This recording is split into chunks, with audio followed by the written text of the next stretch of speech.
Hello, Chad. How are we doing today?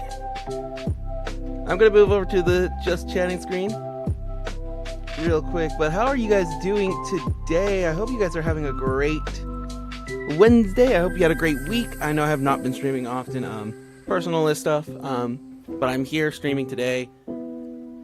So how are you guys doing?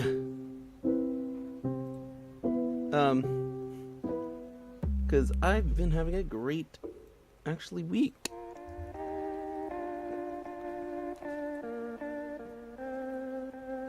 So yeah, no, I hope you're all having a great day.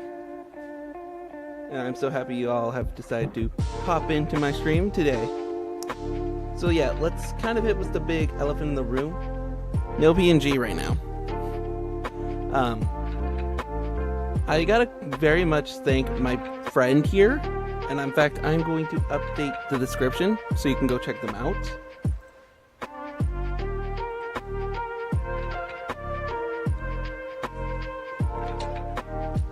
Hi Audley, hi Luna. So are you guys ready to see this new model? I am very excited to reveal it. And if you caught the last stream and you were there when Star was in it, because that's who made this. So yeah, I hope you guys are ready for the reveal.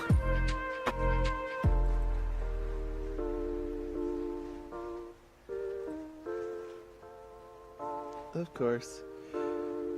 Okay, and here it is! Here it is, chat! This is my new PNG model.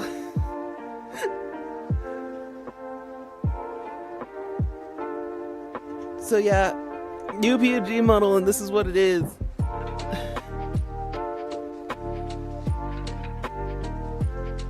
So yeah, no, new PNG model. Credit to Star for doing this. This is awesome. And now it's blinking. We don't have to worry about me being in a Discord call for it.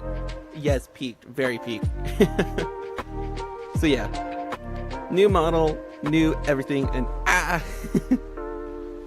of course I got to see the process of this, and yeah, no, when I first saw it, it looked so good. Yep, no, you gotta go and thank Star. If Star ever shows up, you gotta thank her for this, because this is gonna be the new me. Also, my channel logo will change with this as the profile picture. This little guy. So you won't be seeing the old PNG on there after today, basically. I was really wanting to keep it a secret. I'm very happy to have it be here now, which, yay. But let's get to the actual importance of the stream. That's not the PNG model, even though it's so adorable. We need to get to the game. We need to continue our life, starting our teenage years. So yeah, I am working to get the game up. So yeah, new model, which is always a good sign. And yeah, I can't wait to stream more with this model being the main model that's behind everything. As you heard, I did not open up my Steam today, so this is the first time I'm opening up Steam. But yeah. So cute. Yes, I know, it is so cute, Luna. This I'm just so happy how this is the new model, because let's be real, I think this guy looks so cool and adorable at the same time. And it's even covering the correct eye on like my Minecraft skin, so yes. Okay, the game is up. So I did mess around a little bit on like the customization and earlier gameplay. So let's turn that off. You guys can hear the music, I hope, of the game. Because if so, we are going to move over to the game screen, which should take my PNG a while. There it goes. We got him up. We got the game. We got my boy. We got the boy who's now going to be 13 years old with me. So yeah, we are going to course click load and click on the Dawn Fox. So here it is. So we basically ended off in this page. So obviously I'm going to be diverting from the actual canon of what I am. So yeah, time to listen. You fumble simple English words again. Yes, basically. So yeah, we're gonna go end up being nervous in a crush sense.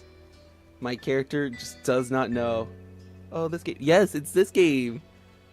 We're gonna have myself be a nervous mess around the boy Cove, which kind of does make sense with IRL me, honestly.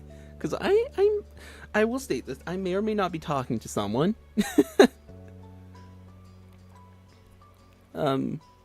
Beginning step 2 at nervous crush. You won't be able to change it again until step 3.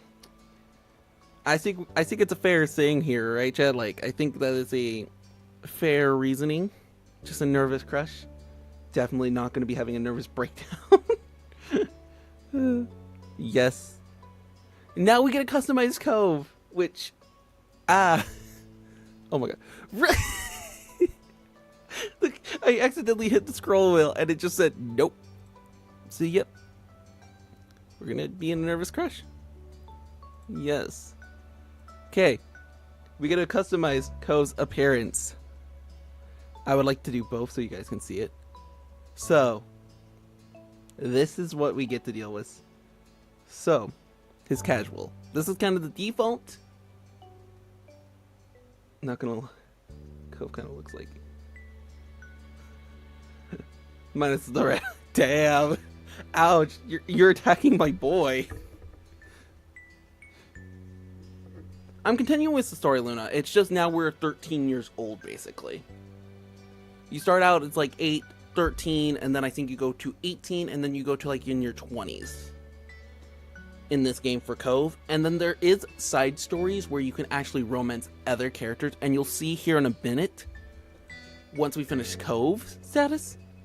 But hair, we have hair 1 and hair 2. Honestly, I'm preference for me.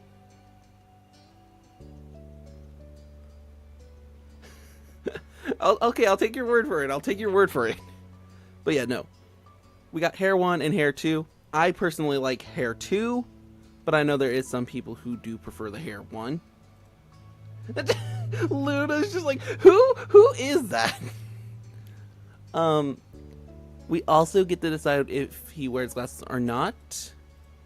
And personally, I think he can. Dragon Ball character. But yeah, no. I personally think he looks good without glasses, honestly. Like, you cannot tell me that's a cute face. I would literally die if this man was real.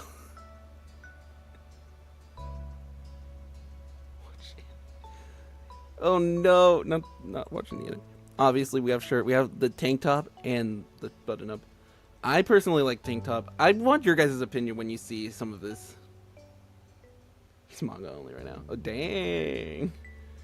But yeah, as I'm going through this character, you gotta tell me what your guys' preference on this guy is, because, like, look, he looks cute either way with either hair. I just love the messier look, honestly.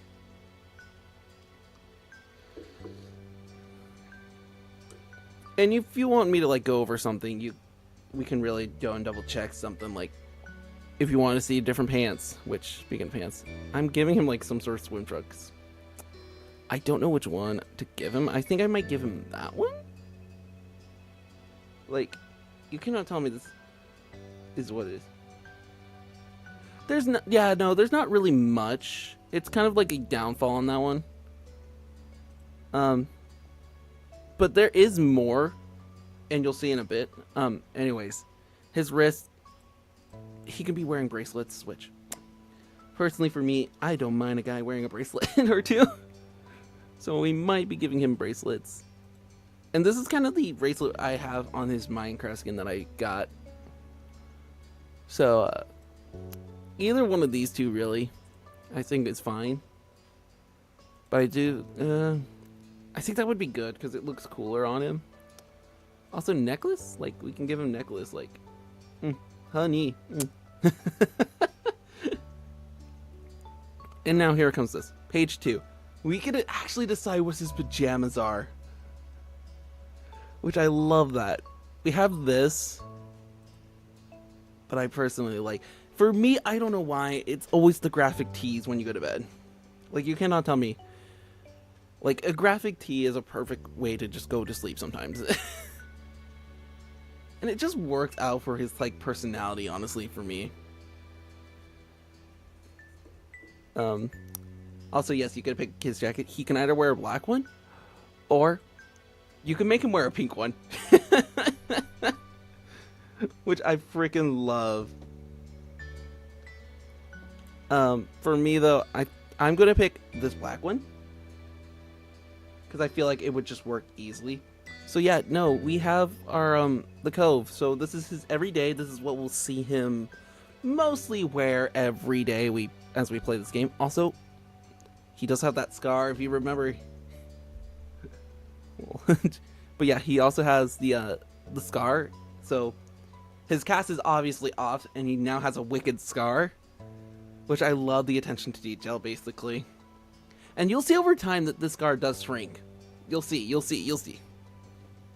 And this team has a very good way in designing the characters, because it works so well. So yeah, his everyday, we'll see him in this outfit every day. His pajamas, which, let's be real, that's like the most, like, he's ready to go to bed-esque core. And his jacket.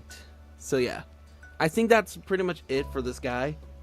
There is going to be more customization with him later down the road, but let's move on to done. Okay, so this is where you also get to choose his personality. Personally, basically he got that cast, and we'll go more in detail in his story on how he got his cast as well. So he has a cast when he was 8, and that's where the scar's from. That's kind of the whole thing.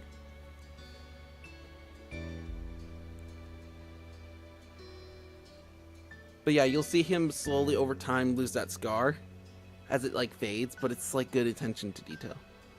Anyways, for Cove's personality, I feel like he would be the sporty type. Like, you cannot tell me when he was 8 years old that he was a bit adventurous. Honestly, I would take him being a sporty and being warm and affirmable. Like, I feel like that is what he is. Like, you cannot tell me that he is not a sporty person. Like, there is some people who could probably say he's not, but, like, let's be real. I feel like this is basically him in a nutshell, really. So, yeah. And now this. So, now we meet a new character named Derek.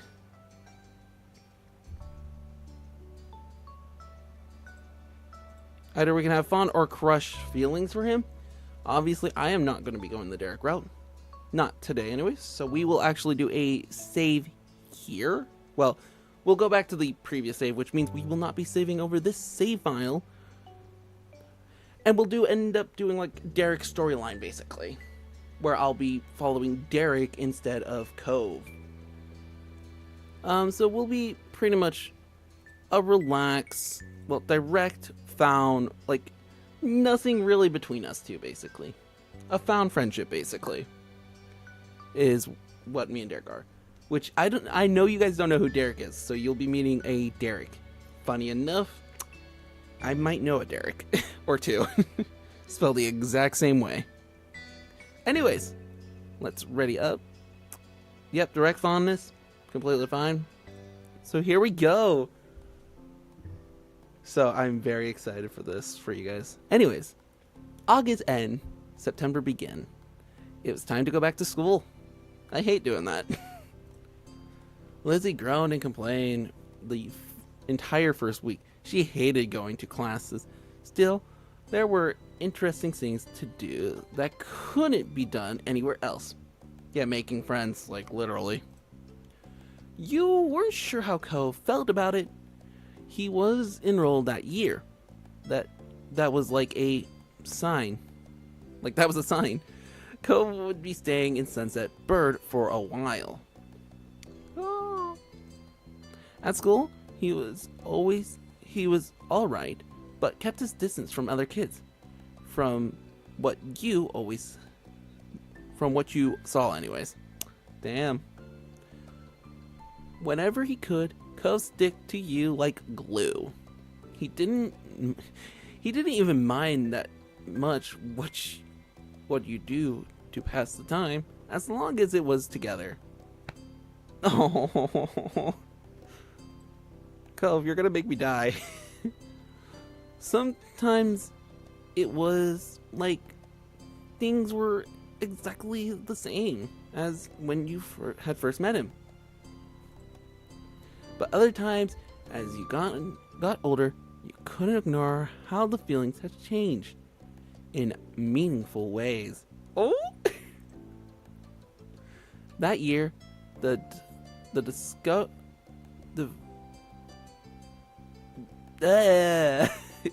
divorce. Ugh. That year, the divorce of Cove's parents was finalized. You overheard your parents talking about it, saying Cove's dad got full custody. Oh. At first, you were worried that meant bad news. It made Mr. Holland cry, apparently. When you found out it mean... There it is. Thanks, oddly. I don't need to be called out. Then you found out it meant Cove would keep living with his dad. He would only stay with his mom a few weeks of the year. Sorry. You're not. I know chat people are not sorry sometimes. Cove cried too. For different reasons, you thought. It seems like Cove and his dad might move again. But Mr. Holland decided to stay after all. Mom asked him about it once. He had said he had wanted to uproot Cove's life a second time. Mr. Holland tried to get Cove to like Sunset Bird more. He kept encouraging his son to go out and to see the place. Sometimes Mr. Holland volunteered you to spend time with Cove. Is it? But for real, it's kind of cute. Oh my gosh, no, it's not cute. Anyways, Mr. Holland is literally trying to be my wingman here. Don't like it, but at the same time,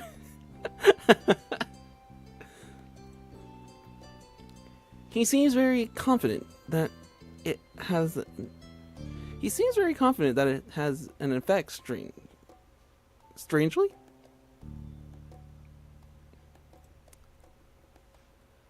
Cove never talked to anyone about what happened with his parents, and withdrew whenever it was brought up. Damn, he shuts kids down. Who's adding me on Discord? Oh, it's some Discord server. Not important. Anyways, it was hard for him, yet nobody knew how to help.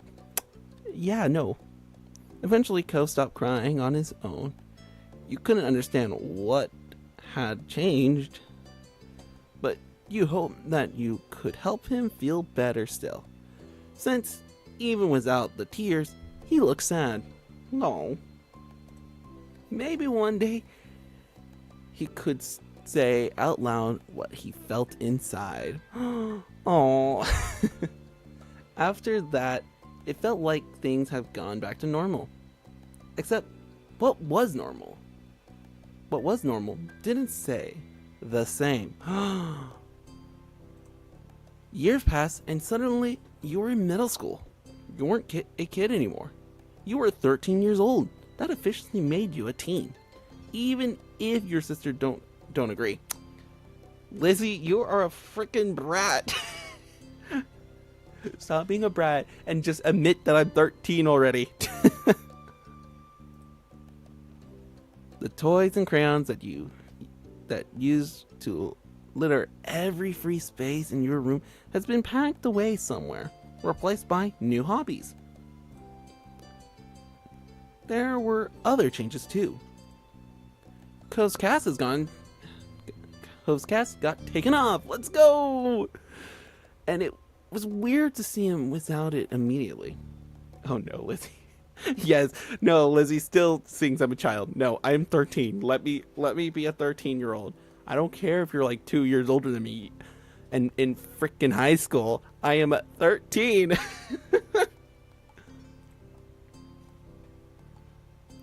Underneath the pink plaster ended up being a long, thin scar that snaked across his forearm. Cove's chest puffed out with pride when someone drew attention to it. Damn, Cove is just like, yep, nope, I got this scar. He also went through a major growth spurt. Damn, he's tall. He was the tallest student in his class for 2 years in a row. Dang! Cove probably holds that spot again next time. I believe it. Honestly, okay, around 13, I think I was like, I want to say I was 5'5" at the time. I think that's where I was around 13. Because I was catching my father, who is short. So yeah, no, I think I was like 5'5", maybe 5'7", somewhere in that range. So this kid probably grown to like at least 6 feet. Damn!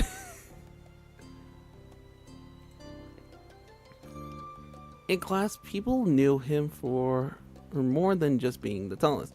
He also stood out because of how well he did in gym and other athletic situations. Yep. I feel like, yeah, no, going the athletic route makes him a lot better and an easier pick. So yeah. Over the years, he began opening up more too. You saw him talking immaculately with other kids or neighbors from time to time.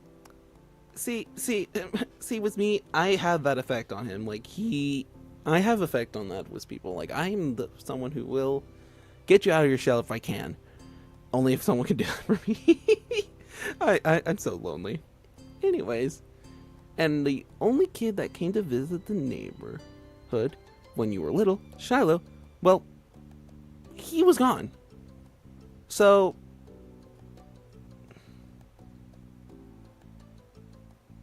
I mean, he does look like the type to go to a gym. Yeah, no, he does. And we also lost Shiloh. Oh no. No more Shiloh. He and his mom moved back south because of her work. just 1 year after Cove came into Sunset Bird. So literally as soon as we turned 9, Shiloh just dipped. It had been really upsetting when he left. Lizzie was inconsolable for weeks. But nobody talked about Shiloh anymore. It was a long time ago. Damn.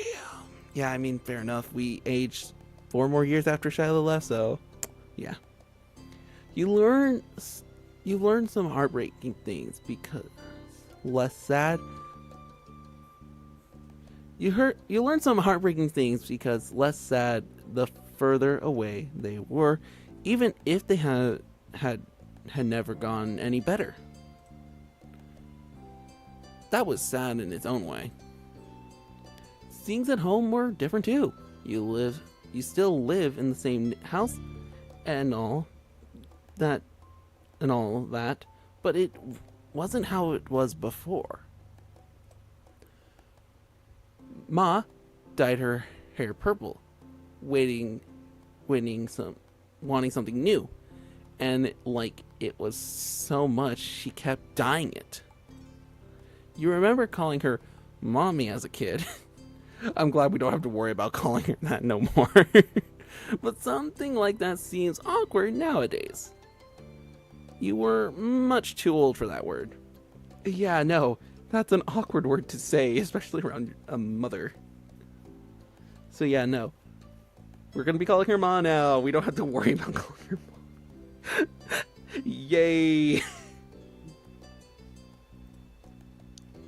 Lizzie felt too mature for her nickname too. She insists on everyone calling her Elizabeth. So you did. Lol. Also, I'm still calling her Lizzie, but apparently she is now going to be called Elizabeth. So damn it, Elizabeth! Quit being a brat. Your mom soon gave her permission to go places other than the playground and shopping street, which she took advantage of. You rarely saw her around the old neighborhood. Damn. Wow. In fact, she hardly spent time with you the way she did before. Elizabeth instead associates more and more with girls from school who were her own age. Well, good. We don't have to worry about with Lizzie. Oh, sorry. I meant Elizabeth. No more. Maybe the difference between 13 and 15 was greater than the difference between 8 and 10. I mean, yeah, it would feel like that, honestly.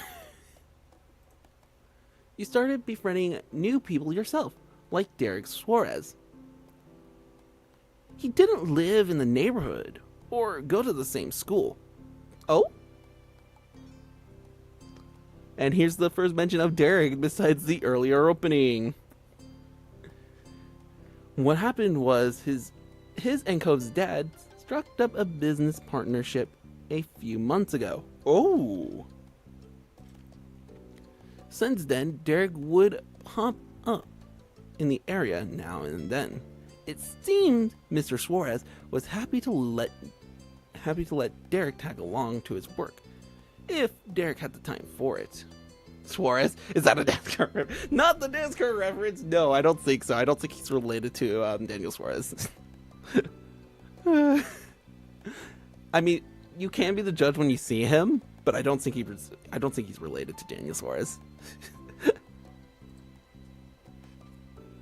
Without a doubt, everyone and everything around you had changed in small and big ways. You had too. As time went by, though it was easy to settle into this new normal, then before you knew it, school was over and summer vacation had come again. Is this my room? Oh my gosh. I love this room. I would definitely kill to have this room. And you actually could tell this is my bed right here. It was the first summer vacation. The sun was hot as ever, but you were inside and away from the harsh rays.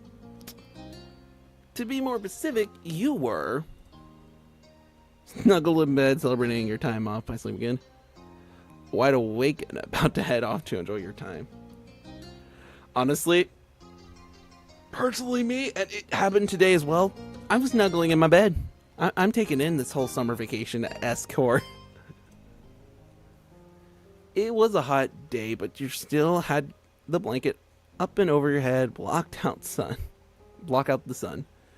You didn't want to internalize intruding on your lazy morning.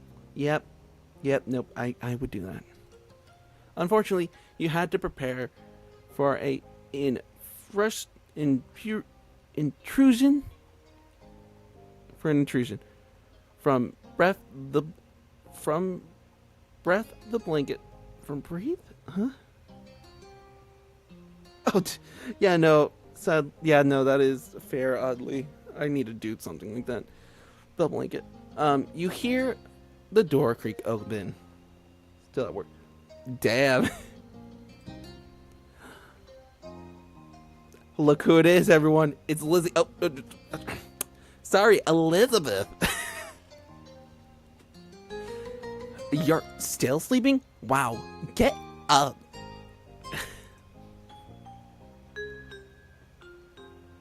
Beneath.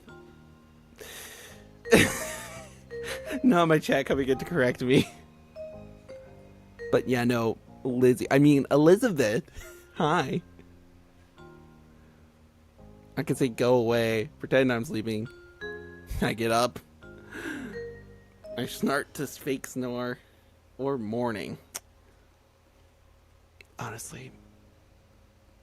Go away. By the impatient tapping on her foot, you couldn't tell she hadn't left. Get up now. I will come over there. She looks so cute. Damn, Luna's like, damn. She's still being a brat. This is 15-year-old Elizabeth, by the way. Keep that in mind. So much for a lazy morning. But a brat, though. Very much. Your special boy is at the door. Like he always is now. Elizabeth, that's potentially your future brother-in-law.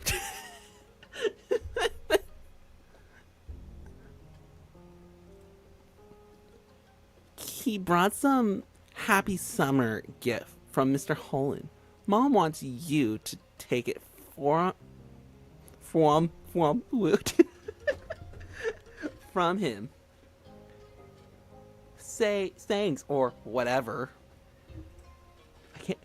I'm giving Elizabeth a Valley Girl voice. Like, I don't care. She screams like a girl who would have a Valley Girl voice.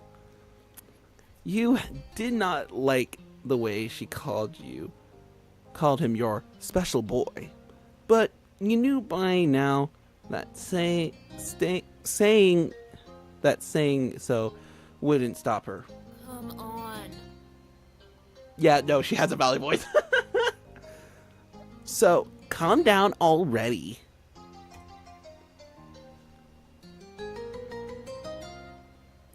I'll be right there. Okay, fine. Really? That's great. I'm coming. I'll be there when I'm there.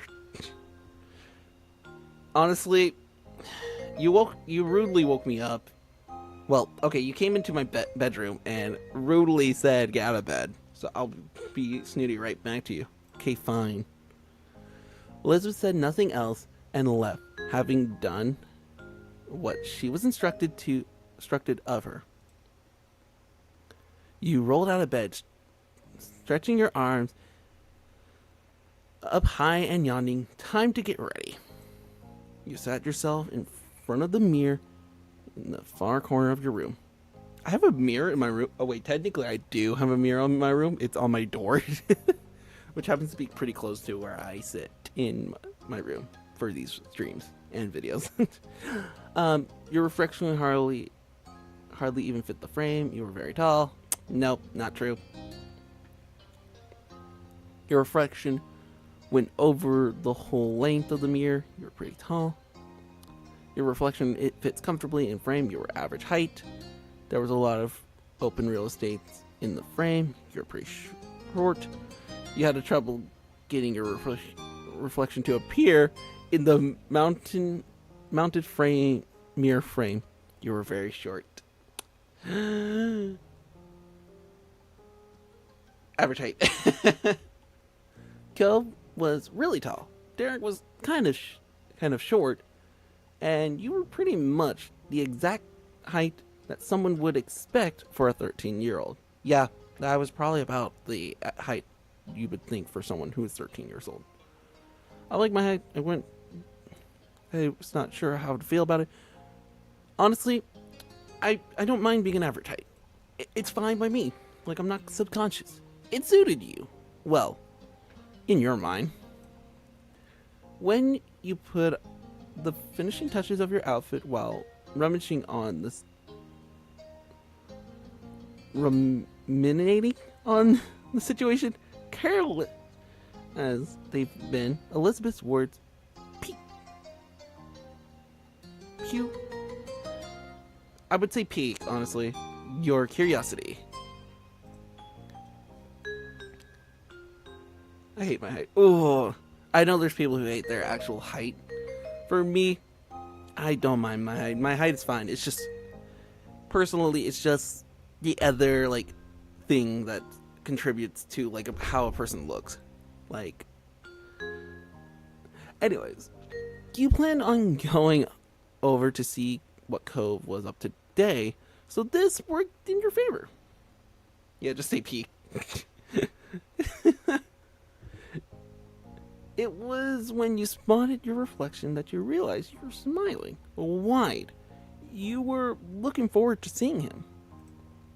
You left your room, resting a hand on the railing as you went down the stairs.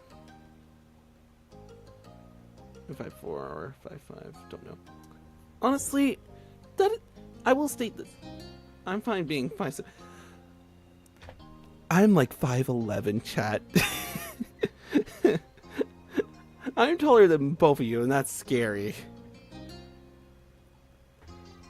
I'm taller than my current chat, which is crazy.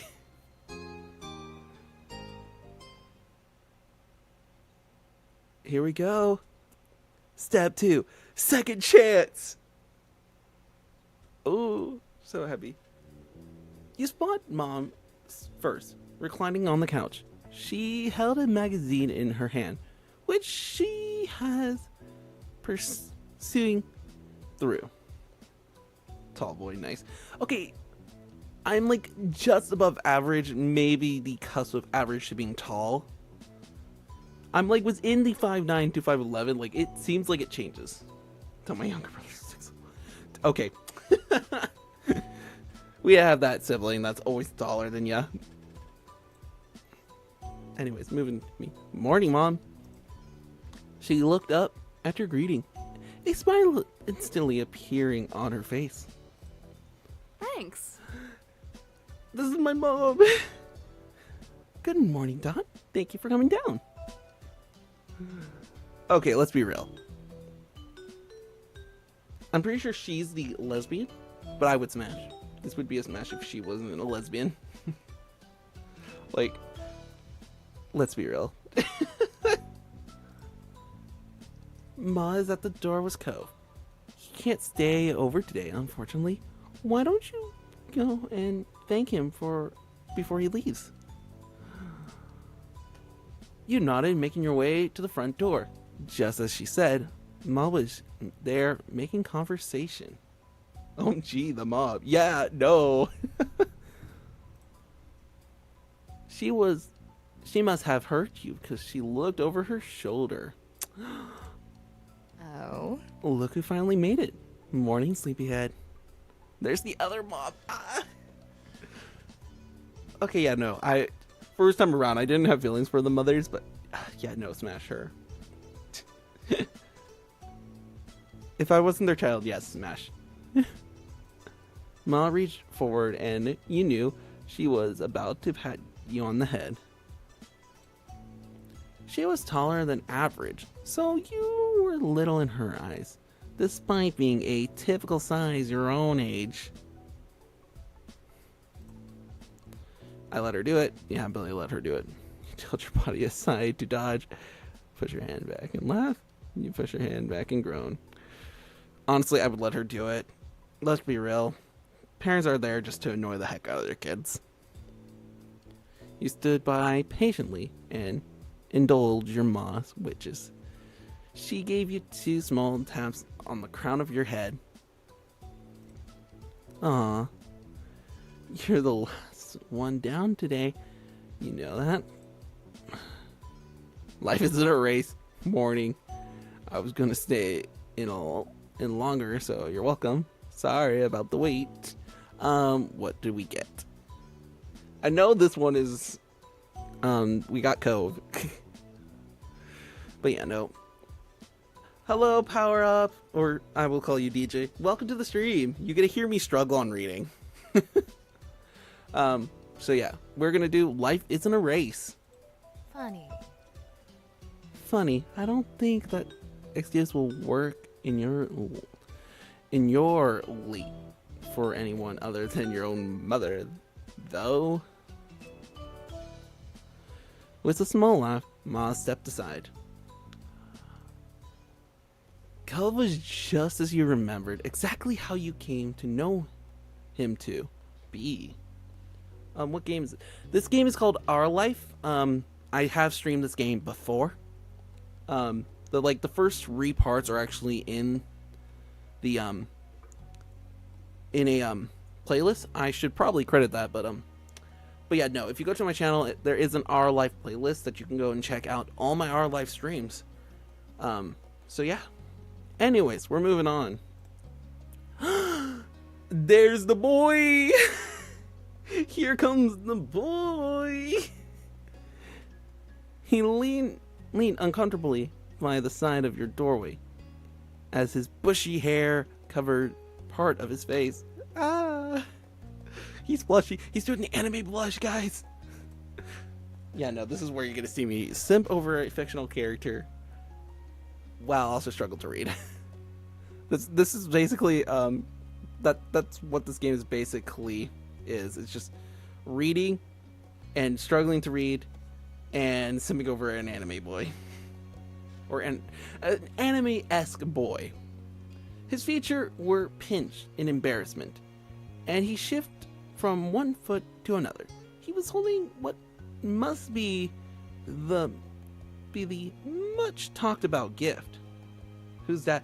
This is Cove Holland. He is technically he's the other main character besides yourself, and he's like the main love interest is basically what I can explain basically for who he is.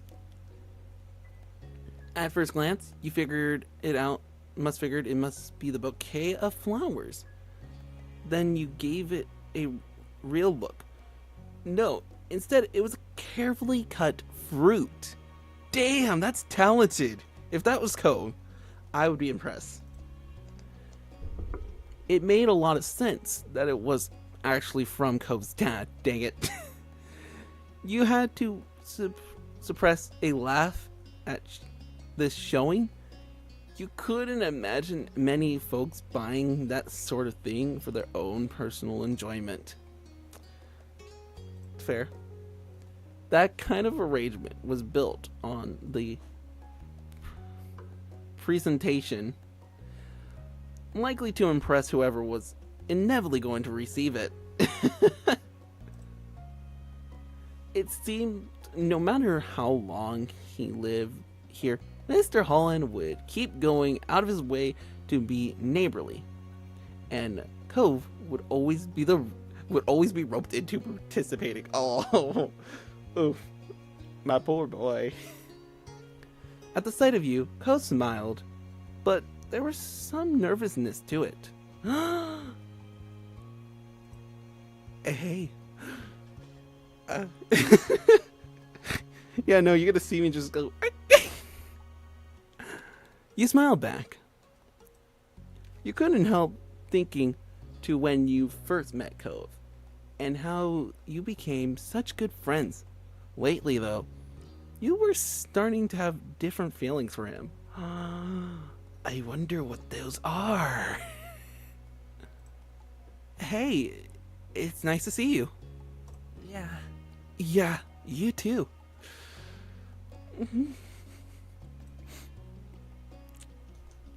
I am blushing if you guys couldn't tell. He gripped onto the base of the gift, tightened, and your heartbeat sped up. Even if neither of you spoken about it, both of you were aware something new was growing in your relationship. It was already it was already shaping up to be another long summer. But the best part was the two of you had plenty of time to spend together and explore what was developing. His awareness over the task started to creep back in, so Cove nudged the gift closer to you. He was ready to be relieved of it. Your hands brushed just over his just slightly when you took hold of the base. He flinched enough for you to know what currently that he noticed did happen. You worried you might have reacted a similar way without realizing. And with that, the gift was accepted. I hope you and your family like this. It's a pretty good gift. I think so anyways. The up close shot of Cove. He smiles earnestly. No more crying from this man. Oh my gosh. Dad spent a lot of time picking out the best size and design. There were so many options to choose from. It's a he. It's a he. Yeah, it is a he. It's just he has longer hair.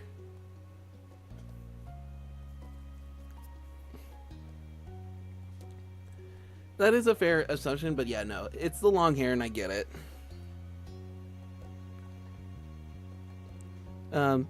Thank you, thanks. You're too cute sometimes. Should I be... Okay, chat, I am very curious. Should I just be direct with this man and just say, you're too cute sometimes? Should I catch him off guard and catch him myself, quote unquote, off guard? Because, oh wow.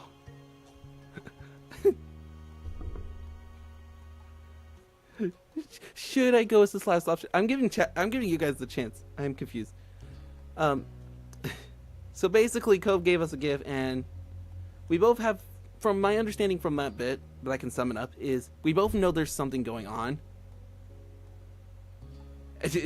Yes, but okay. Okay, that's a couple yeses, so I'll take it. You're too cute.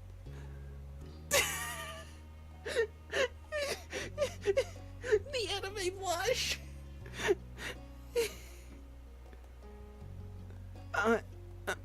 I'm not trying to be. Just thank my dad for all this, okay? Oh, my poor sweet boy, don't cry on me. Fine. Mr. Holland's behavior really has different. Mr. Holland's behavior really was different from any neighbor you ever had. After 5 years, you were used to his antics, and you since made up your mind on your opinion was.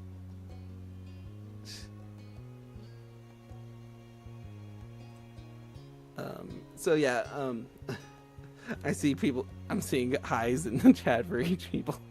But we got it. Okay, I have to think of how Mr. Holland is, and I think he's funny. Let's be real. He tries his best. Like, let's be real. So, yeah, there is a chance where I think it was like, really, you did that route, but Mr. Holland's pretty funny. Sometimes that could be the good thing, and other times it was a bad thing. Yeah. Your thoughts were quickly interrupted by a shout. We have a shout, chat. There you are. Who could this be?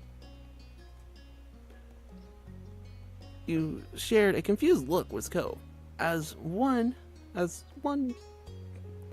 both of you stepped through the open door into the neighborhood street. It didn't take long to locate the source of the noise. You spotted Derek just a few yards down the road. He ran up to you. You were happy at the sight of him. You were confused at the sight of him. You were displeased by the sight of him. I guess I could say, since me and Derek are technically friends in this universe, I would be happy. Derek was certainly a welcome guest in your neighborhood. It was a pleasant surprise whenever he showed up. After a couple of steps away, Derek hunched over to catch his breath. This is the 13-year-old Derek.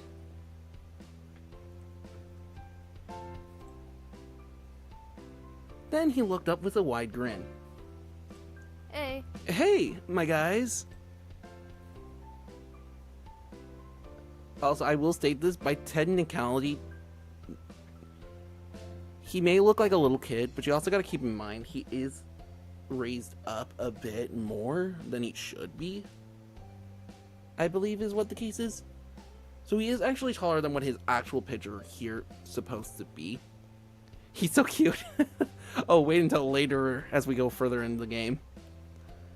I was just at your house, Cove, but no one was there. Should have figured you'd be at Dawn's place. You do spend time in your own. Do you even spend time in your own home? Or are you always just there? Damn.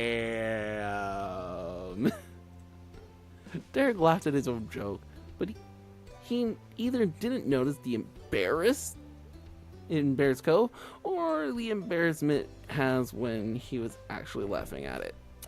That is a fair thing. Derek turned to you. He was going to say more when his eyes widened and he gasped. What's that? You follow his gaze, unsure. Then you realize it was he meant you were still holding Mr. Holden's gift. I see how it is. It's kind of like a bouquet of flowers, but made out of fruit. Nice. Nice! Can I have some?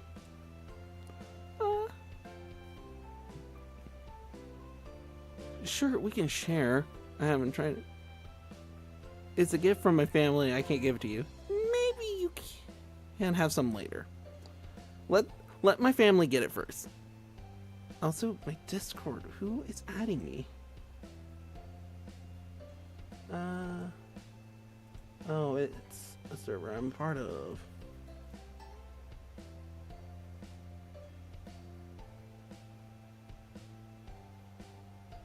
Okay. I had to check it. Anyways, Derek grew more excited by your words, bouncing on the balls of his feet. Damn. Awesome! He nodded his head as if to clear it. Anyways, that's right. I came here because I need to say something big. He paused, possibly for effect. This kid is so me-coded. Why is this me-coded? There's some other kid here in Sunset Bird. Huh? What? Cove was surprised, as you were by the news. Such a recollection made sense. No one around your age had moved here since Cove did 5 years ago. Damn. They with their family? Maybe we're cutting through. Nuh-uh.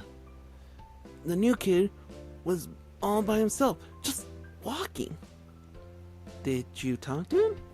Nope. Nope. I came to report the sighting right away.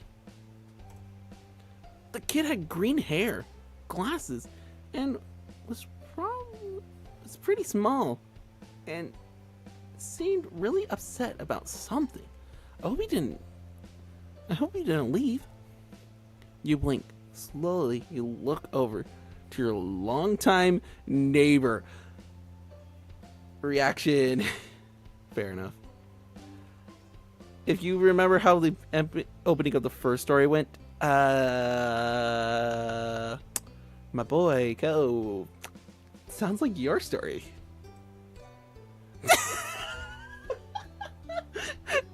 That sounds a lot like you, Cove. When you got here, anyways. It kind of does, doesn't it? That's weird. He sounded almost fun. A smile played on his lips.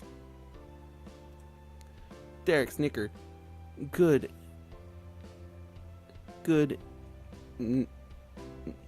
Neutrally? Okay. I can see that really well now that you say so. But what do you say? Let's go find Ko's lookalike. We should all meet him. That is true. We should all meet him. I'll do it. Sure. I wanted to see who this person is. Ow. Derek grinned. Then he pointed down the street, the way he came. Last I saw him, the mysterious visitor was going in this direction. Nobody else needed to be said. The three of you were off, and Derek leading the way. Derek brought you to the beach, and as a trio, you made your way down the shore to the old playground. You walked the familiar path in a comfortable silence. The old playground, it didn't change much. There's not even like major rust on those swing sets. Someone's must be taking good care of this playground for 5 years straight. When you were almost there, you spotted the kid in question. His bright colors almost shone like a beacon beneath the ray of the sun. He scuffed around, kicking up sand as he paced. It was true. He certainly seemed upset. But you didn't think he was sad, like you had originally pictured. Oh no. No, with his erratic movements and scrunched up expression, he came off angry. You became uncomfortable at the idea of talking to this stranger now. You didn't want to bother him if he was in such a bad mood. That is a fair reasoning. Derek didn't feel the same. He waved wildly, calling out to the boy. Oh no. I have a bad feeling, chat. Bad feeling. Hey, guy, over here. What is that haircut? What is that haircut? Someone in chat tell me, why does he have a bowl cut? Oh no. Why does he have a bowl cut? Anyways, the kid whipped around in an impressive scowl, carving deeper into his face. His eyes were tired, but a strong hostile energy still radiated from him. Bro, yeah, no. Why do you look like that, bro? What? Oh, even voices are not the bowl cut. What? What is it? Okay, no, he's I feel like he would sound more nerdier. What? What is it? What do you want? The sharp tone made Derek flinch. He shifted on his feet. What's your name? Jeremy. Was that it? No. No. I'm Derek. That's Dawn. And Cove. We were walking around and saw you, and we wanted to say hi. There aren't a lot of kids our age in the neighborhood. Yeah, so, it's cool to see someone else here.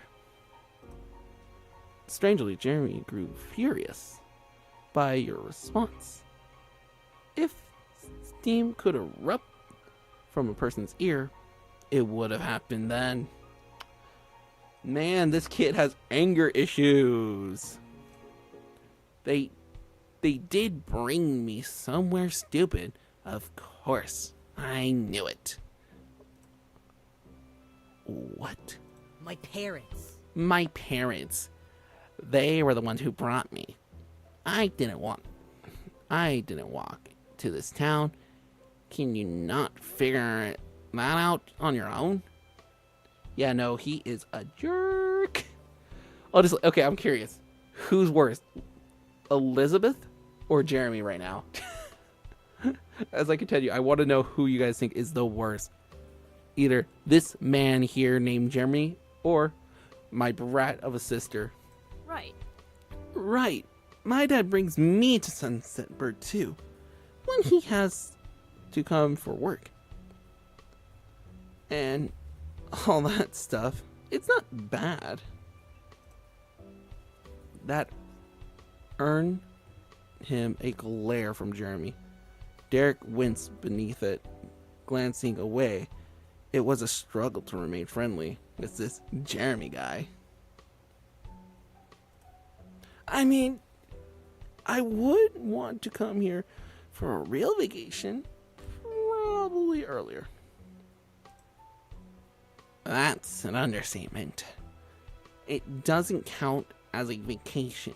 It's a waste of time, a chore. Damn.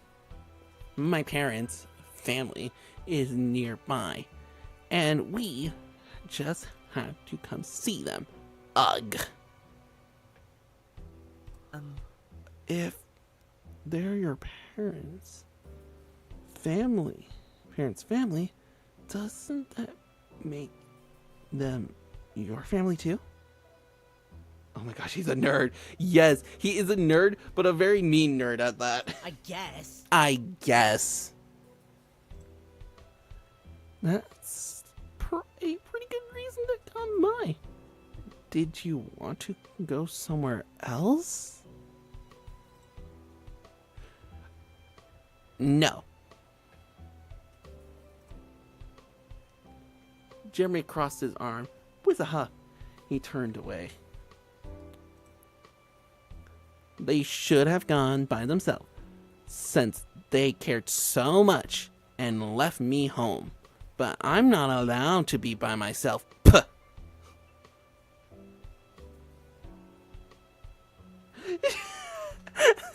Not me giving him Cartman's voice.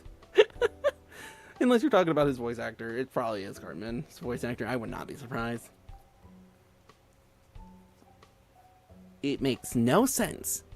They were the ones who didn't know how to do anything, and I'm the kid. Damn. You keep quiet. You shouldn't talk to your parents like that. Sorry, it must suck being forced to do something you don't want. We just said hello. You don't have to be complaining to us. Calm down. You don't have to yell so much. Who's eating your cereal this morning?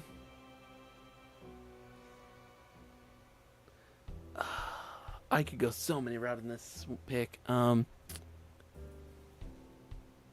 Honestly, this would be an older me response. But I gotta do this response. You should talk to your parents like that. What do you know about my parents? You have. Have you met them? No. Oh god, you're playing a dating game. Hi, Link. Yes. And this is the situation right now. I'm being bullied. Not by you, surprisingly. Some parents are criminals, but I guess us brainless children have to be nice. Being rude to a parent is the worst thing in the world. Bitch. That's not what I meant. So dumb. Good. Wow. Close enough. You be there, kid. I'll take your mom and dad. Only someone with really easy parents would be dumb enough to say something so stupid. Jeremy, I hate to break it to you, but I have two moms. Someone's gotta be paying to you. That is fair. Hey! Hey! Dawn is not dumb.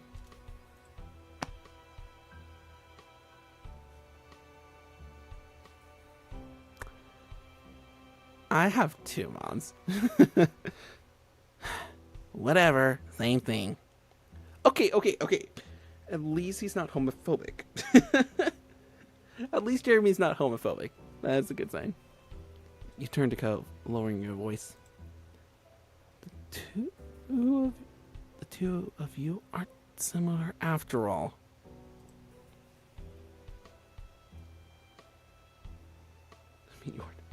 I am not. Link, shut up. The only reason why Link is doing that is Link has a tendency to do that to me. Anyways, Jeremy must have had a good hearing, though, because he caught the private exchange and scoffed. Stupid. Of course we're not similar. My eyebrows aren't stupid. Okay, you can call me stupid, Jeremy, but do not call Co stupid. Co's cheek flushed, simming at the insult. You couldn't be sure if it was out of embarrassment or anger. Maybe both. Yes, you are. Come on.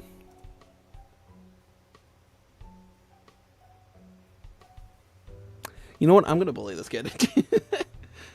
I'm going to pick this response. How can you say that when you have a bowl cut? Yep. It's embarrassing and awful. But my parents made me. I won't have to have it when I'm older.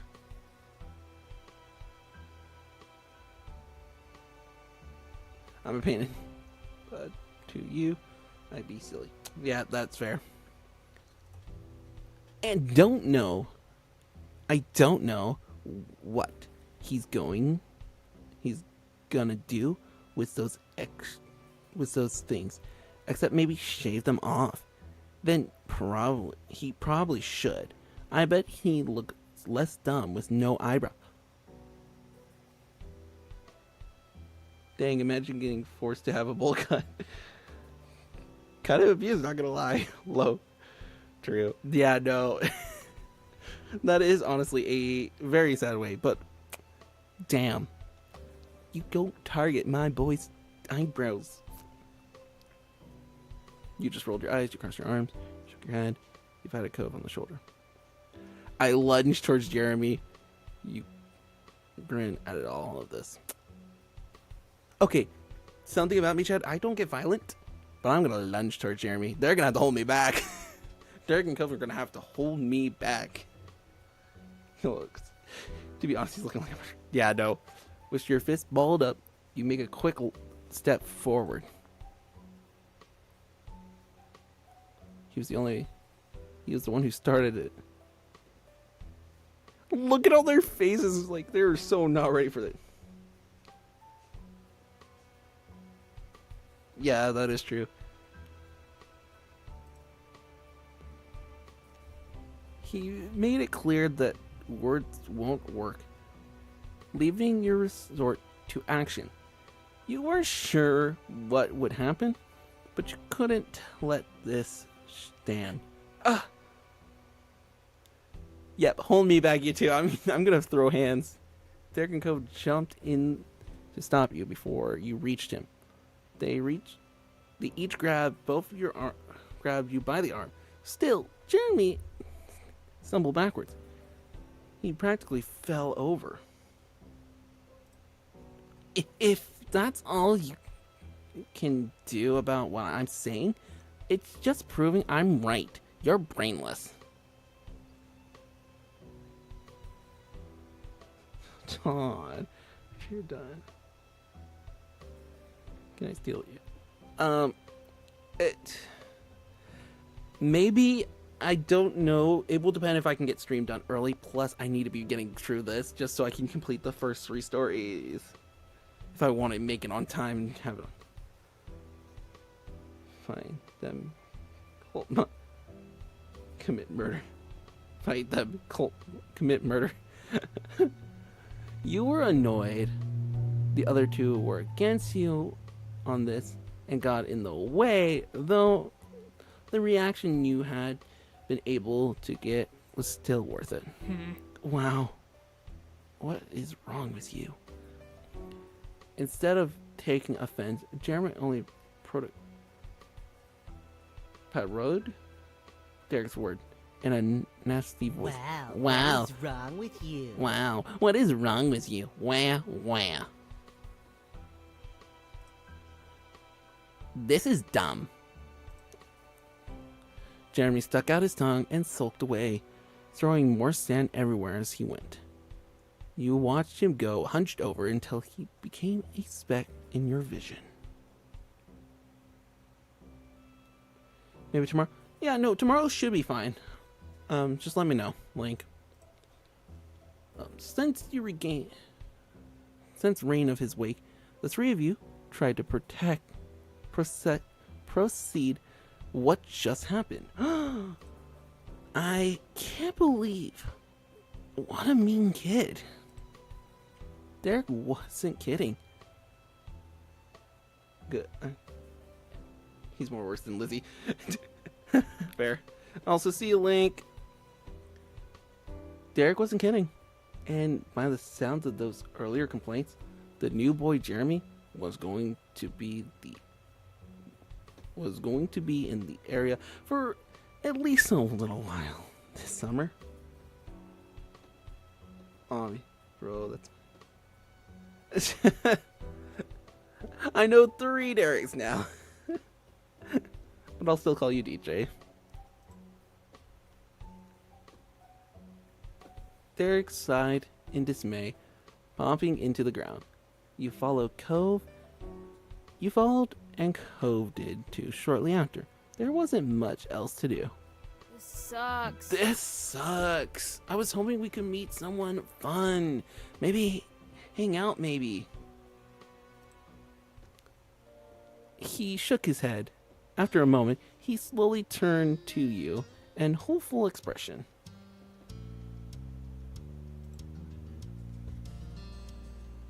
I know one from high school, when I was in high school, throughout school. One of them I personally know. And then obviously, you confirm that your name is Derek. Just, your spelling of Derek is different than the other 2. So you're my first version of that spelling of Derek. Yeah, it's not the most unique name. It's up to the spelling, really. I will state this, the short term of my name is not unique, but the actual long part is, I think you guys would be in shock if you know my actual name. Anyways, Derek Suarez says, but you know, what would really improve the day? What? He didn't respond. Instead, he used a hand to point right at the fruit arrangement that you were still holding. I see my arrow name is common. Yeah, there's a few names that are pretty common. Donovich. No, it's not Donovich. You could keep guessing. I'm probably gonna die. Everything, something like that. Mine. Okay, my name is pretty common, like how you could say it, but spelling is so unique. Like, I think you guys would be surprised. Anyways. You completely forgotten about it during the mid-drama unfold. You had gotten used to the weight. Glanced over to Cove. You noticed he was eyeing the fruit. He must want some too. Why not? Let's eat it. Derek perked up immediately at your words. He reached out for a skewer, hesitantly slightly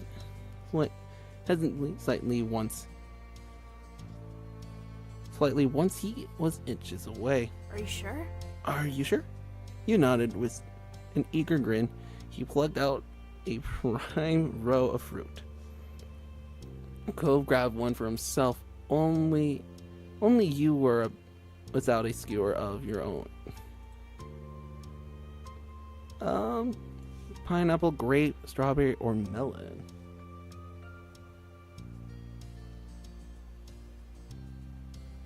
Ah, that's nice to note. Common name, but it's spelled differently. We will go grab the melon skewer. The melon was cut into look like a star. It was obvious.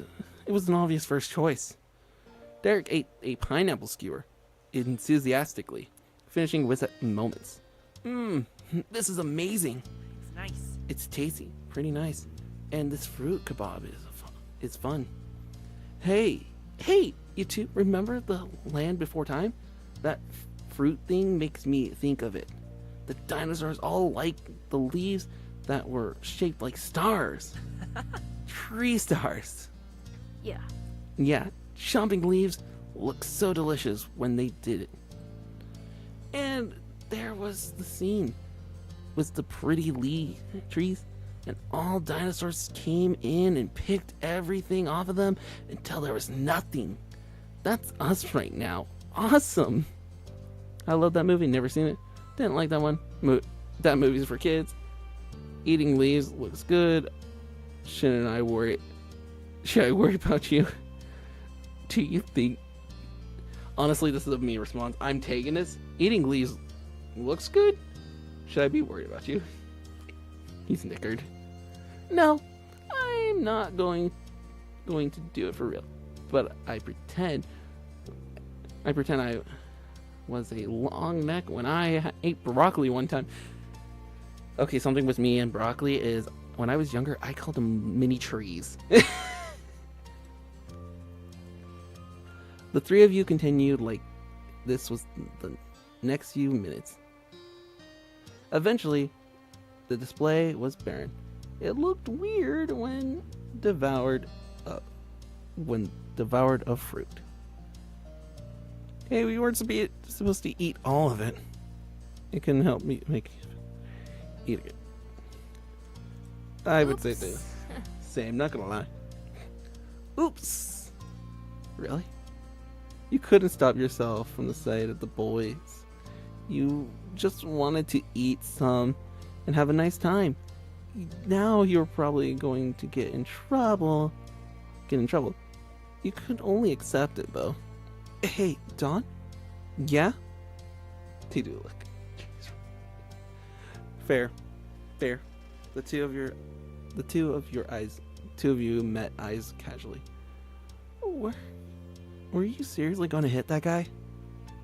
Well, he had it coming. Dawn, that's so bad. Hey, he was going after my boy. I mean... I thought it was cool. Oh. Ugh. What? You're both crazy people. You knew Derek said things like that. It wasn't serious. He liked you and Cove. Yeah. Derek then leaned back on his arm. He complimented the sky. The sky with a content sigh. So, are you both ready for summer break? Oh, hell yeah. I think that's no way I can say it. Cool on you. I wish I could say the same. It feels like there's a lot to plan for. And what about you, Cove? Are you ready? I think that depends. Before you could say anything else, the light atmosphere was shattered. Hey, Dawn! Guys, it's Elizabeth. She's back. The brat's back. You glance over your shoulder, seeing your sister.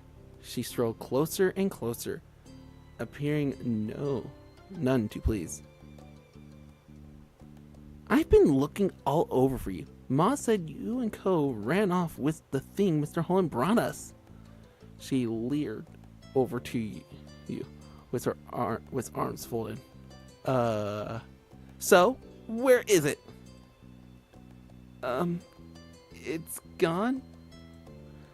What do you mean gone? You move over to the side to face her completely. She zeroed in on the bouquet in your hand, which was now populated exclusively with skewers, dripping in juice and tiny flecks of leftover fruit pieces. Her mouth dropped open and the tone in her voice rose. What? Seriously? Dawn? What were you thinking? It was supposed to be for all of us at home. She glared at Cove, who sat beside you, and continued mockingly. I don't know, Chad. I think Lizzie's still the worst. Even if you were the most important person in the household to the delivery boy, it was up to his dad. It seems like everybody was in the mood to tease you and Cove today. Damn it. With movements, Cove cheeks flushed red. He picked at the end of at the hem of his shirt, suddenly finding it very interesting. He always became nervous when Elizabeth would strike at your relationship. Sorry, Elizabeth, get over it. Well, the morning been kind of a disaster. We were hungry. It wasn't us. A seagull came down and ate it all while we weren't looking. Honestly, you may be a brat, but sorry, Elizabeth. Elizabeth narrowed her eyes, not at all appreciated. Oh no. I think I hear the mean kid coming back. We better get out of here. Oh. Elizabeth blinked confused and looked around. What? What kid? I don't see anyone. Derek didn't bother explaining. He just lunged to his feet and ran off. Cove hopped up too, gladly taking the opportunity to exit the situation.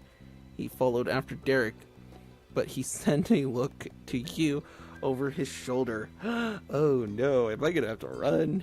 You turn to watch Elizabeth. She stared back, brows raised. You ran, you stayed. I ran. I gotta be the annoying little brother. Without a word, you got up to your feet and bolted down the beach. Unimpressed, Elizabeth rolled her eyes. So immature. They are so immature? She shook her head as she walked towards the house, not bothered whatsoever to follow. Meanwhile, the three of you made it back to the shoreline. Derek pumped his fist, grinning in triumph. We escaped and shall live to see another day. Exactly, but we should keep moving. Yeah, for now at least. Victory! My moms are going to be so mad when Elizabeth tells this story. Yeah.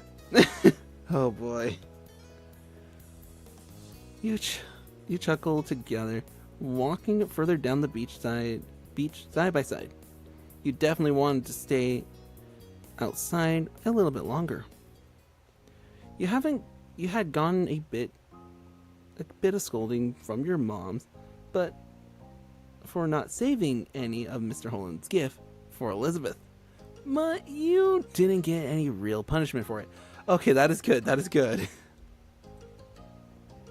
Instead, while you were out with the boys, Elizabeth returned home to share the news. The three of them went to get dessert on their own. I mean, that's a fair trade. It was declared even by your parents when everyone got back and the event was settled. After that, Derek had rejoined you in the living room.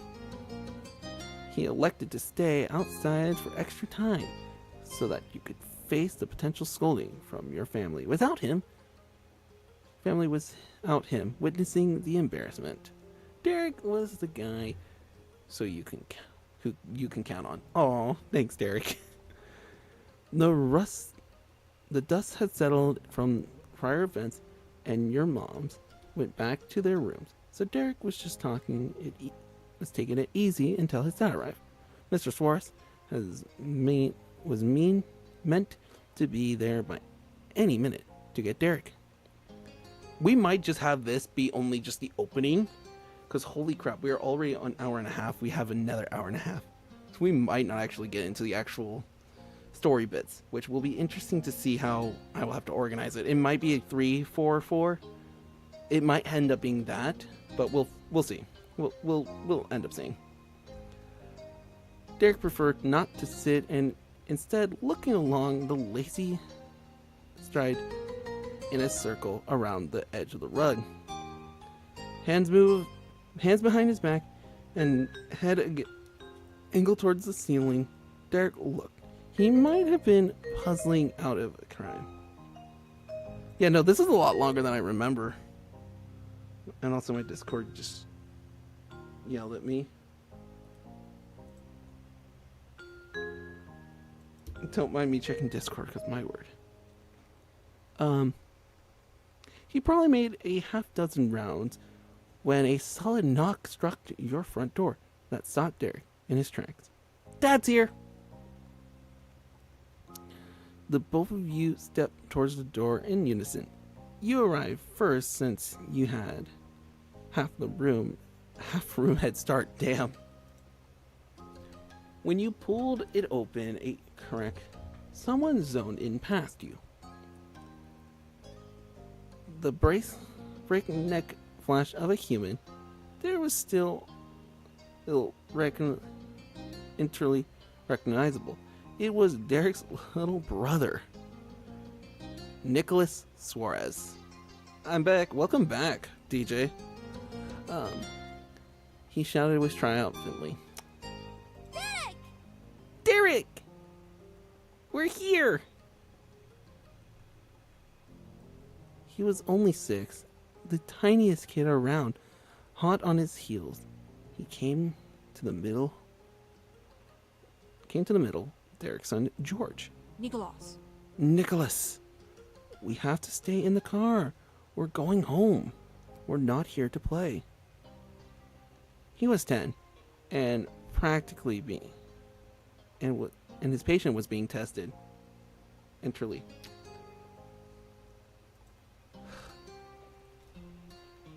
The youngest one frantically shook his head.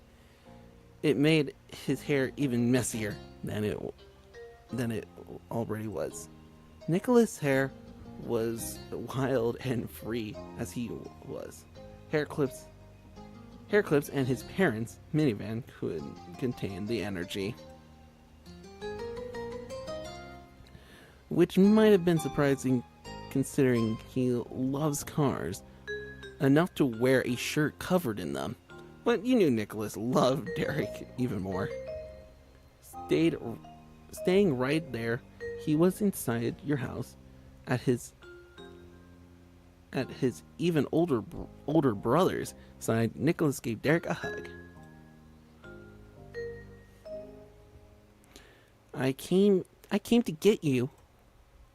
Derek bent down to scoop Nicholas in his arms in a fond squeeze, though he kept his face tilted up to make eye contact with George.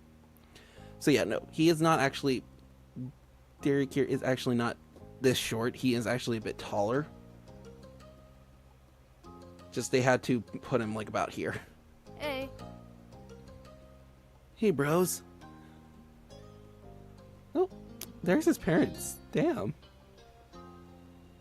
Side by side, Mr. and Mrs. Suarez trailed in.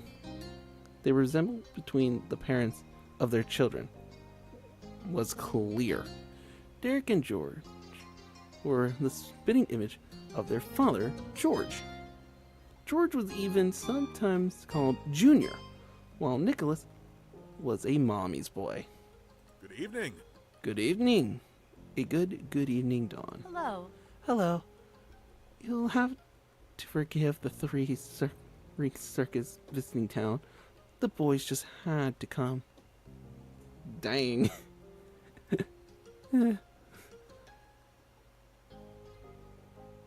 Don't worry about it. You're welcome here. The frown that has begun struck on George's face finally eased up a little. Oh, how kind. Goodbye. But we can't stay. Thank you for letting Derek visit. And tell your moms I said hello. Okay. They look nice. Yeah, no, they look cool, and I am looking forward to working on Derek's story. Because you can actually date Derek if you really wanted to.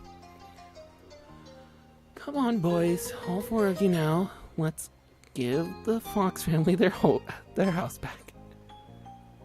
Coming. Yes, Mom. Yes, Mom. Half the group trotted away. Only a word. They went past Mrs. Suarez and out the door. She watched them go before surveying the situation, was most troublesome one. Nicholas was bouncing around Derek, as if he hadn't if he hadn't even heard his parents.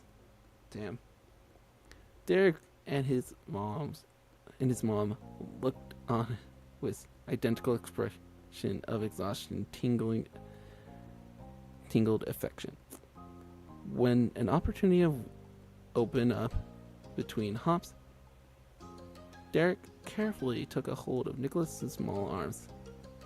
Let's go to the car, Nico. Oh, he names his little brother Nico. That's adorable. You can sit next to me.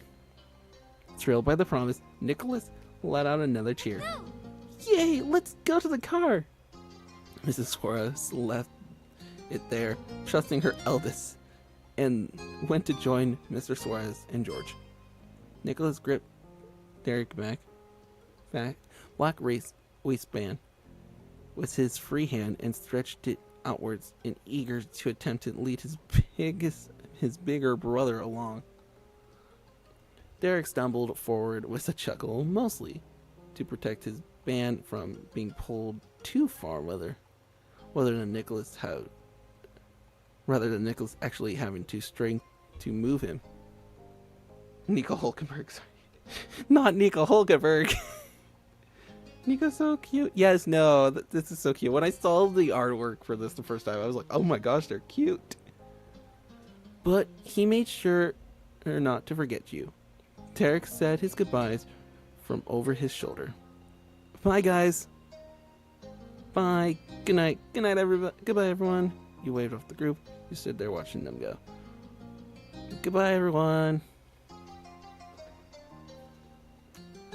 After their prompt entrance and equally quick exit, the whole Suarez family was on their way home. You, however, didn't have anywhere to go. It was late enough that the rest of the day would be spent inside your own house. That was a while ago. Now, later that night, you found yourself sitting near the kitchen counter.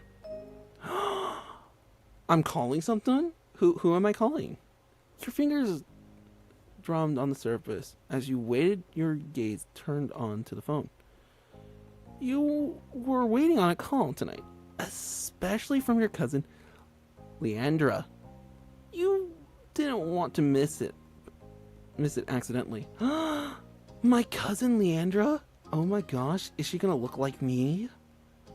Your uncle, aunt, and Lee, so we call them Lee, used to live many hours away. Your family only saw each other a few times a year for big occasions. A while back, they moved and they were closer to you than ever before. You now hang out regularly. With school being out, you were positive she was going to want to come over a lot. The two of you were the same age and got along well. She used to be really fond of Elizabeth, too, but now that your sister has become allergic to interacting with her own family, it tended to be just you and Lee. Just who spent time together. She was my only friend who was a girl. Being family helped. A lot of girl friends. Honestly, I would say this. Because that's actually true. Because I do have a cousin that's a girl that I hang out, and I love hanging out with her. Even though you weren't a girl, you befriended them pretty well. Hell yeah, I'd be able to friend them well. Also, I just realized on one of my Lego sets I'm missing a piece. That's great. I'm gonna have to find a replacement for that. What did I say? Oh no, that's not what I wanted. This was what I wanted. Yeah, I read that. You also had a lot of non-girlfriends. You didn't have many non... Well, in this universe, we're gonna say I have a lot of non-girlfriends as well. But what kind of gender someone was didn't seem to make any difference in who you gotta hang out with.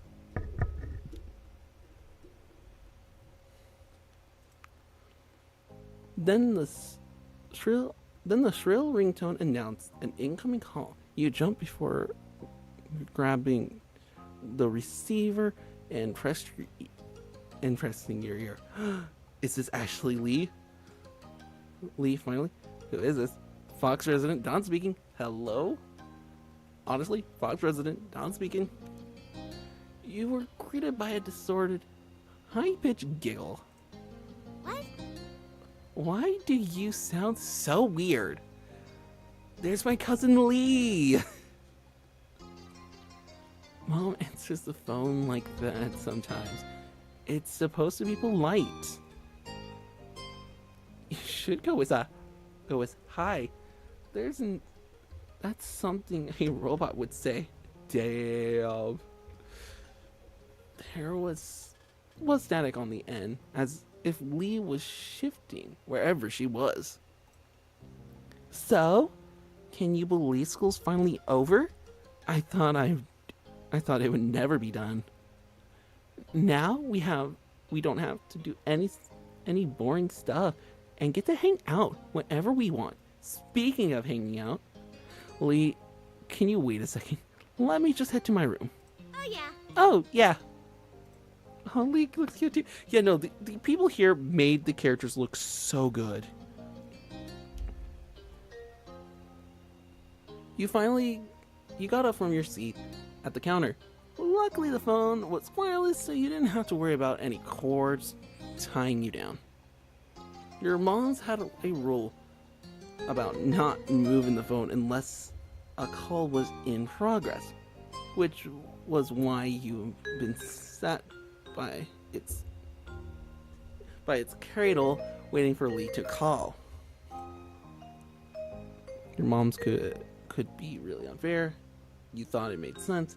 You didn't like it, but it had to be that way. I don't like it. I wouldn't like it, honestly. You weren't the only person here. If anyone could take the phone anywhere at any time, it would be a even bigger hassle. You could easily imagine the receiver having a new forever home in Elizabeth's locker room. But now that Lee had called, it was okay for you to go upstairs to your bedroom to talk to her. I agree.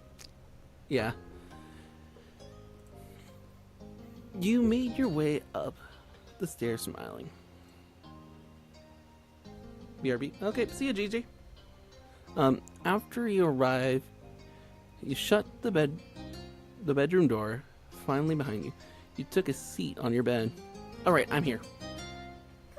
Cool. Hey, did you know the girl down the street from me has her own phone now, a cell phone.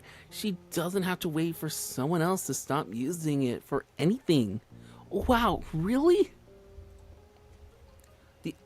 The thought of someone having a phone that was all their own seems unbelievable to you. Right? I wish I had one too, but my parents said I couldn't get my own phone until I'm more grown up. I wish they changed their mind. We could call each other every single day, and no one would be able to stop us. How great would that be? Really great. But wouldn't I still be using home phone? Too bad, that's far away from now. Logically, I would have to still be using the home phone. My moms wouldn't be able to stop us if they want. Lee laughed. You didn't want to damper her own imagination. Oh, then you have your own phone too. That works. She sighed dramatically. I bet I'm not going to get one until I'm all the way in college. Oh god, I remember the time I didn't have. Same. It feels weird now that I have my own.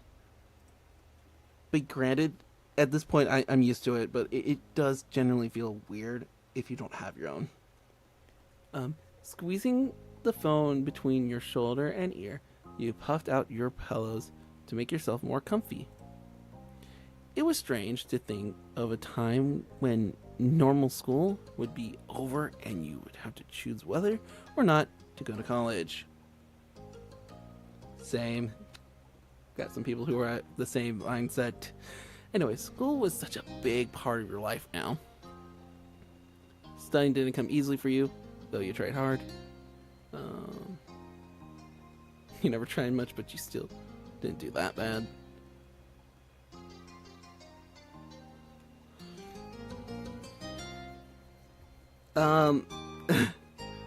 So guilty conscience here. Honestly, these are the two responses I would pick, so I will pick this one. You didn't bother in school, and your grades reflect that. Maybe you could do better, but maybe your teachers could do a better job of making you care about the abstract topics they brought you with every day.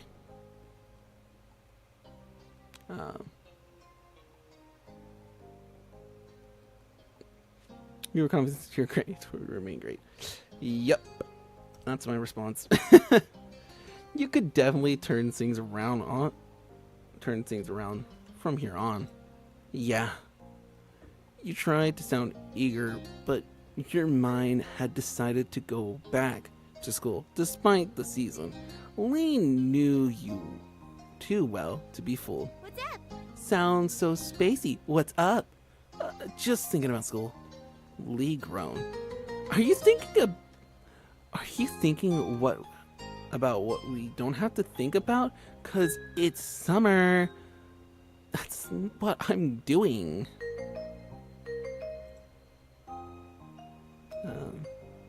I'm looking forward to going back. Let's make questions for more vacation time. It's so awful. I hate going. Come on. It's scary to think about it. Honestly, I hate the thought of school. I'll be brutally honest. It's just busy work to me, honestly. I mean, I get what you mean. Though, I guess school shouldn't be all the way bad. You know, you can do some good things there. You can just do more when school's out. Learning things at school. Gym's pretty great, though. The easiest way to hang out with people not in the neighborhood. Cafeteria lunches at my school could be better than nothing's good. Honestly, this is my response. Response 3. Having kids not in your neighborhood. If I didn't go to school, I would have never met anyone new or really come here. No one would really come here. I will state gym. I do like gym. I'm not much of an exercise guy, but I do. Ideally. There is all sorts of sports stuff during gym. Oh yeah, it could be fun sometimes. I feel like that is. So yeah, if you want to play this game and see what these responses are, go for it. But I'm gonna say, but that is all. Was all, and pretty much everything that's good about school. Okay, point taken. All right. Now I declare the topic of school is officially closed. We have to talk about the summer first before we start plotting the rest of our lives. I've got some already planned. Gotta stay in shape anyway. Always. Yeah, no, I definitely need to do that. IRL. I need to get back in shape because I will state this, I really don't like my weight. I will be brutally honest. Like, I'm going to visit my cousins. You chuckled, of course. What's something you would do? The first thing that comes to your head. I want to spend time with people. I got some new art supplies, reading. I'm going to catch up on movies and TV. Probably spend time on the beach. I don't know. Honestly, I will state this. Dang, same. I will state this. On this part, I do like to draw sometimes. I'm not as an artist like my friend Star or my friend Fire Creeper, which you should go check out Fire Creeper like before I stream. She streams like I stream an hour after she ends, basically almost. Like I get an hour of nothing before I start streaming. So yeah, you should go check out Fire Creeper, especially when we do our collabs together. Speaking of which, that brings me back to the time I was. Oh dang. Dang, oddly. Anyways. Yeah, no. Crazy grind. Yeah, no. But yeah, no, I will state this now. Me and Fire Creeper are going to stream, I think, in 3 weeks, I want to say. I'll have probably a community post on that or something, just so you guys can see. But yeah, me and Fire Creeper will be potentially streaming again, 9 a.m. Mountain Standard Time. Oh, dang. I think I'm weight-wise, I think I'm in between both of you. But yeah, no, I need to like start working on losing it.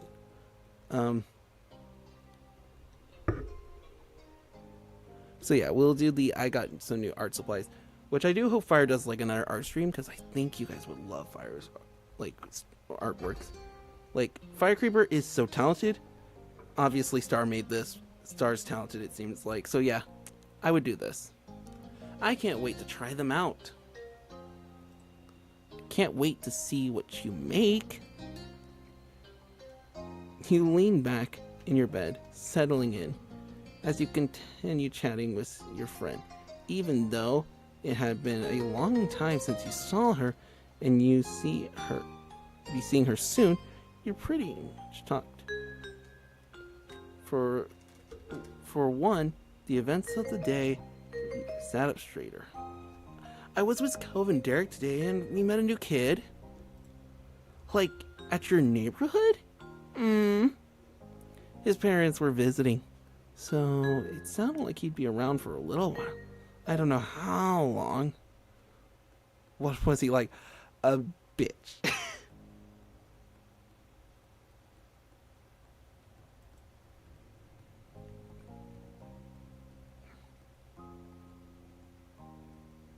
Yeah, no. Luna, it's really up to people's preference on their weight. Like, I know people are happy with how they are, but some people are not happy with what they are. I'm one of those people where I know I need to lose it. But yeah, I just need to figure out and find myself motivation to do it. Who knows, maybe before streams I'll do it. But yeah, I'm going to state this now with Jeremy. Mean. He's been snapping when all we were trying to do was talk to him. He was just being rude to everyone, especially Cove. It was awful. I don't think I want to meet him. You want a boy to stay away from even meeting him? that's an unexpected twist.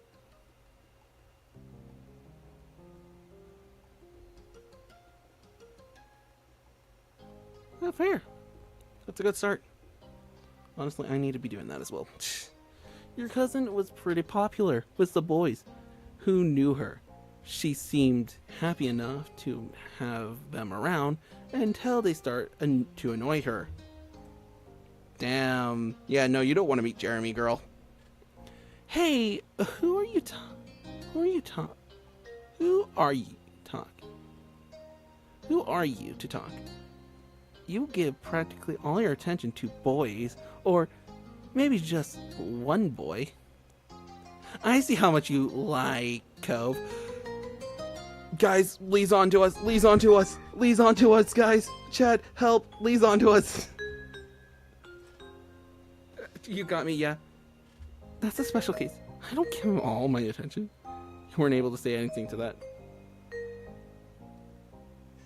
Hey, fair. I don't give him all my attention. Lee laughed at your denial, deeply amused. You shut your eyes tightly, feeling embarrassed about her reaction. Yeah, no, chat. I think she's onto it.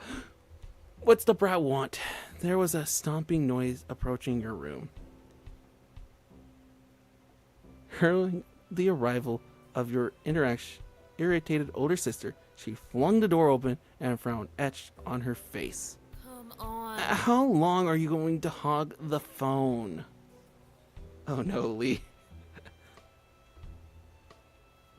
Glance at your watch. You realize your quick call has gone on much longer than anticipated. Elizabeth held out her hand with another one lodged to her hip. You're a brat sometimes, you know that, Elizabeth? Ah. She noticed on your face. The realization on your face. Time's up.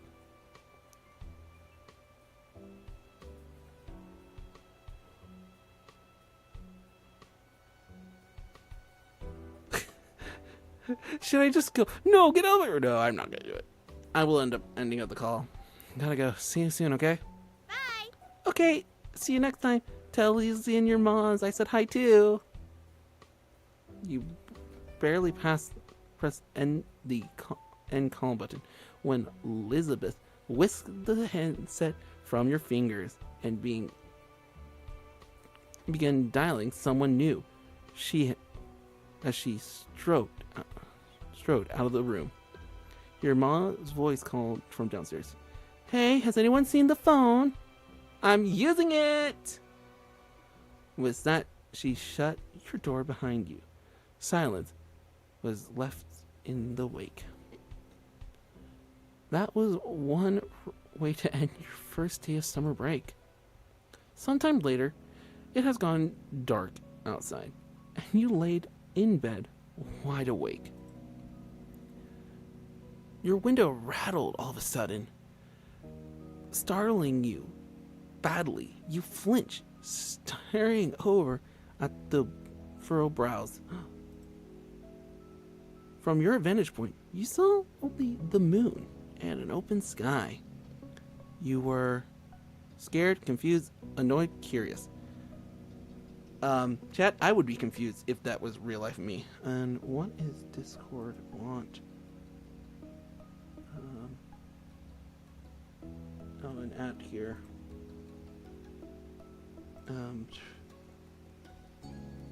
If I do that emoji, it's for Lizzie. Yep. What? Okay, anyways, what had caused that noise? Frowning, you sat up and moved closer to the window. You might as well find the reason behind the disturbance. You to your utter shock, your gaze met by a pair of familiar ocean blue eyes. Who could it be? Cove? You squinted. Yep, Cove was right outside your window. Your house was very angular, and some parts stick out further than others. So, it was so it theologically wouldn't be hard to climb on. Still, just because somebody could didn't mean you expect it to ever happen. To his credit, Cove was doing fine. His feet were braced against a section of the wall that jittered out his arms flexing with the effort to keep him upright. He easily lifted a hand and waved at you from the other side of the glass. You hurriedly opened the window. It's my boy. Cove climbed over the ledge, releasing a breath once he was safely inside. Hey. Hi, Don.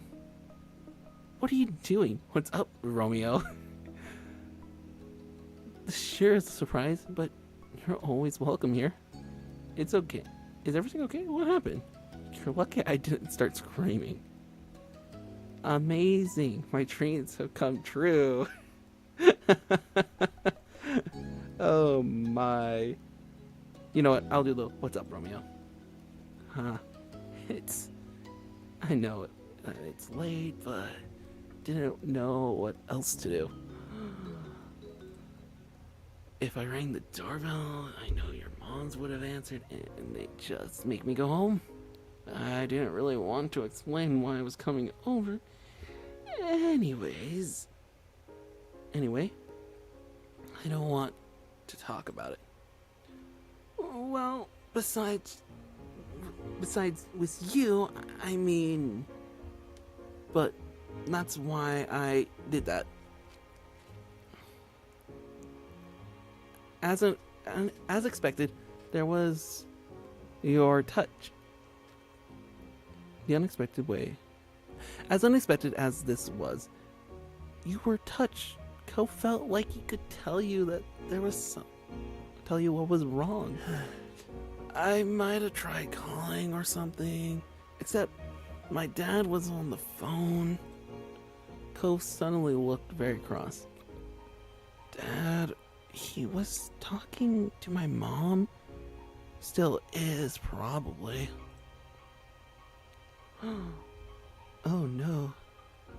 You raised your eyebrow. Ko had eavesdropped on his parents' phone conversation.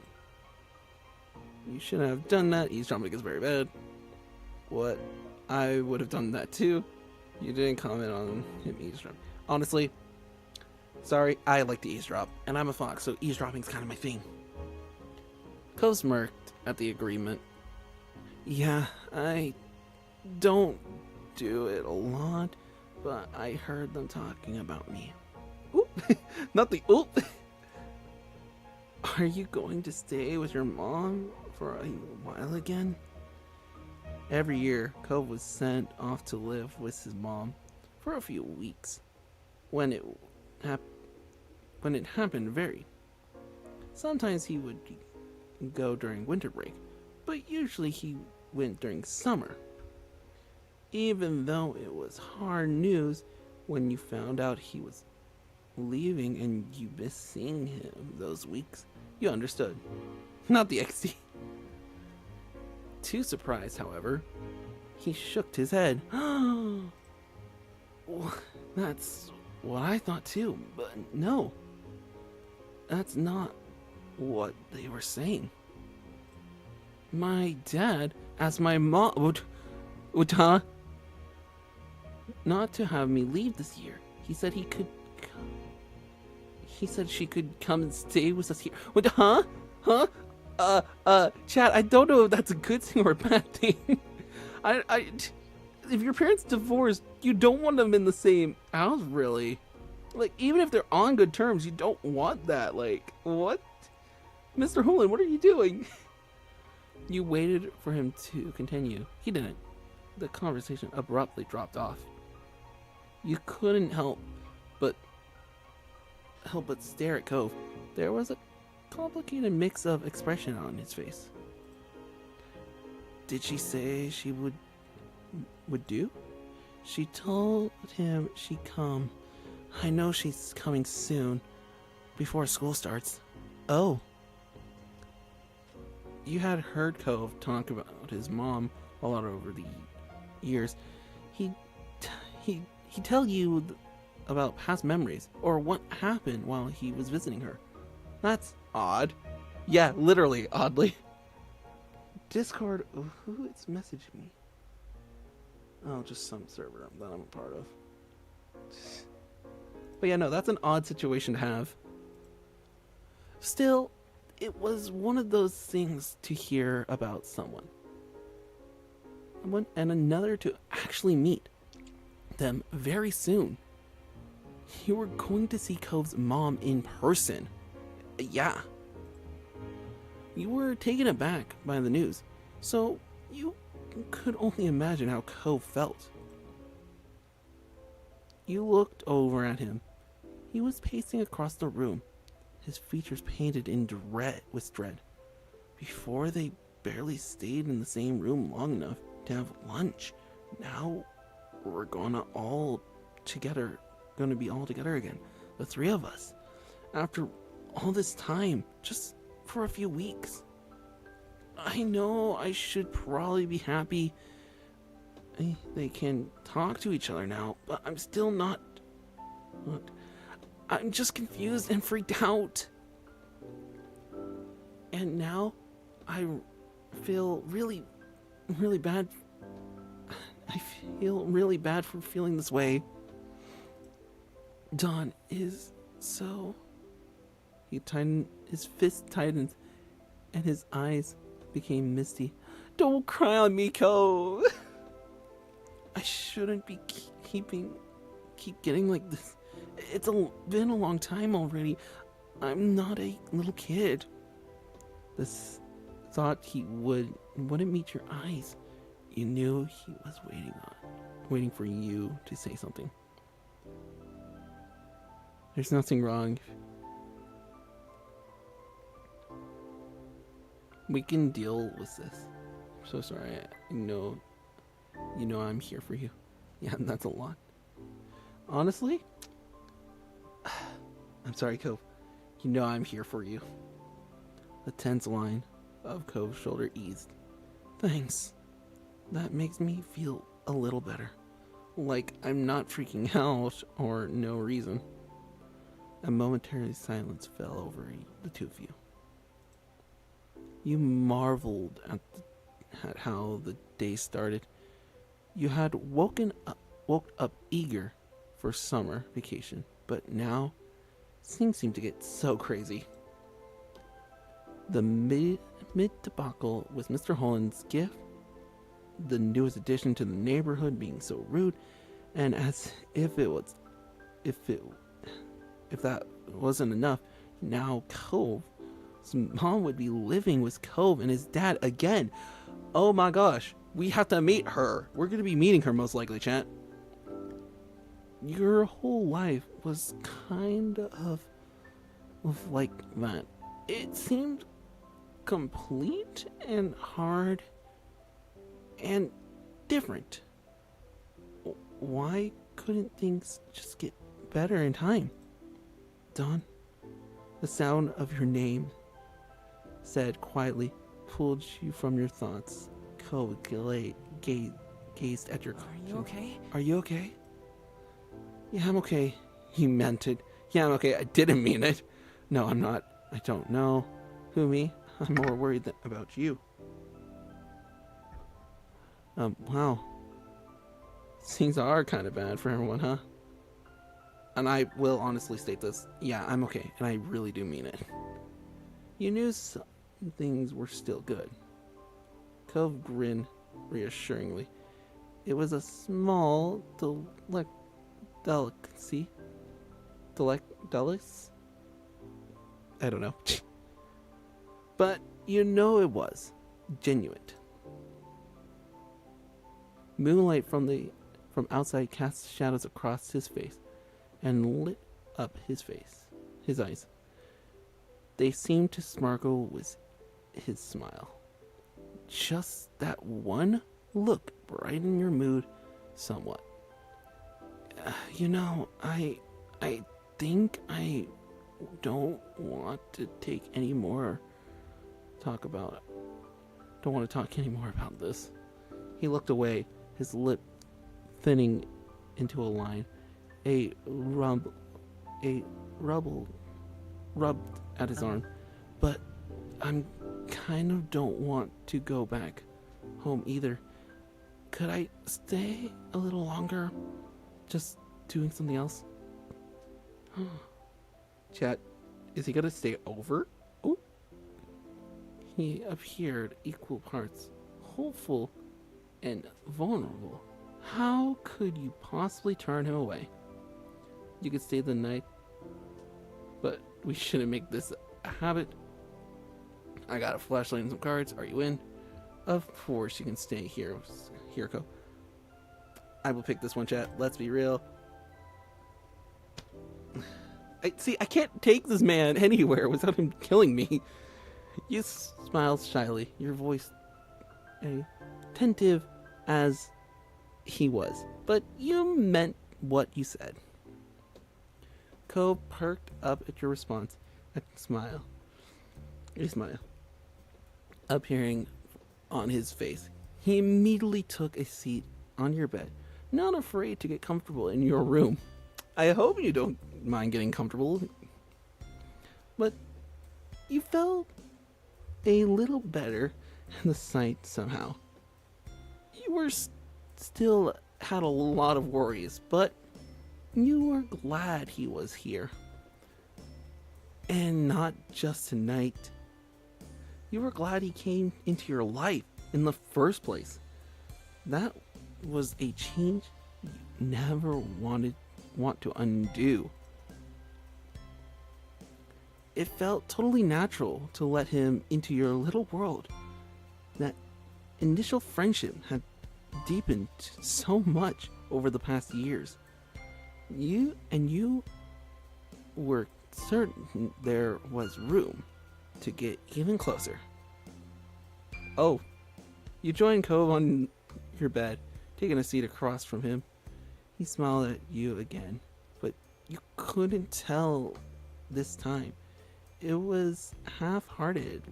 He was still easy to read. Though he didn't want to talk about his mom and dad, he must be thinking about what happened and what's about to happen.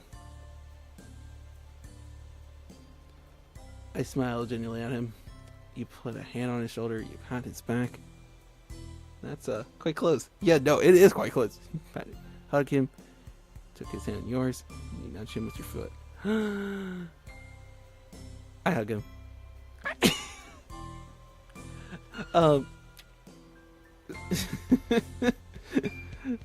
You move closer and wrapped your arms around him.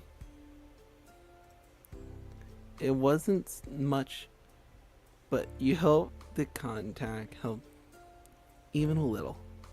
Toes froze up, startled. After a moment, his arms came up and returned your hug. Oh, the two of you remained like this. That for some time he might have mumbled something to you, but it was too quiet to tell what it was. Then you pull back. His expression had softened into something more natural. Conversation was settled, that broke often by the silence at first. Then both of you were able to get to your usual cantor. As your secret hanging out session stretched on, you thought that you would truly want to keep having moments like this with him. You hope a day would never come when life decides that the two of you would have to part ways, and you knew Cope felt the same way. You open your tired eyes, groan as they adjust to the bright light that was screaming through your window and warming your peachy skin. What happened to Cove? With a loud yawn, you rolled away from the sunlight and blinked a couple times, clearing the sleep from your eyes, before realizing with a start that it was actually morning. You couldn't remember falling asleep. Oh. Cove had crept through your window during the night, and the two of you spent time together, trying not to wake your parents. You must have fallen asleep while you were hanging out, but couldn't put a finger exactly when. You wonder how late Cove had stayed before heading home. You rubbed your face and yawned again, completing whatever you should get out of the rest of the day, or stay snuggled up a little bit longer until your glaze landed. Chat. Something tells me Cove and I slept in the same bed. Instantly recognizable mop of a pale green hair, and you bolted right up, gasped in surprise. Chad, did we sleep together? He never left. He was still there in the morning. Cove. That's my response. How adorable. I like how Luna's like, that's adorable. Me, Cove. He had fallen asleep while sitting on the ground, and Precious leaning his head on the side of your mattress. Okay, so we didn't sleep in bed, but he slept in my room. With your shout, Cove, he snapped open, and his head slipped from his source of support. He didn't stop going down until he smacked right onto the floor with a crack. Oh, sorry, Cove. You clamp your hands over your mouth and looked at him with wide eyes curled up where he landed rather ungracefully. Ow. Are you... Honestly, at this point, I don't care. Are you okay? He wins at his tumble, hoping no one else in the house heard either of your outbursts. Yeah, I'm alright. Cove rubbed his forehead a little, and you weren't sure that was entirely true. Yeah, no, Cove, I don't think that's true, Cove. If either of your moms found out Cove had slept here last night, the two of you would be in big trouble. Cove blinked at you a couple times, his eyes growing in panic as some thought that only he could hear settle in his mind. Oh my god! Oh my god! I fell asleep. You weren't exactly sure what to do as you watched Cove pace your room, looking around frantically. Cove stopped mid-step, and you wanted to ask what he had been searching for, but you guessed he wouldn't know the answer to that himself. Despite that, he hadn't calmed down completely. The atmosphere was still frazzled. It's gonna be alright. We're gonna be in so much trouble. Just calm down, settle down before moms hear you. Don't say anything. Calm down. The moms are gonna hear you.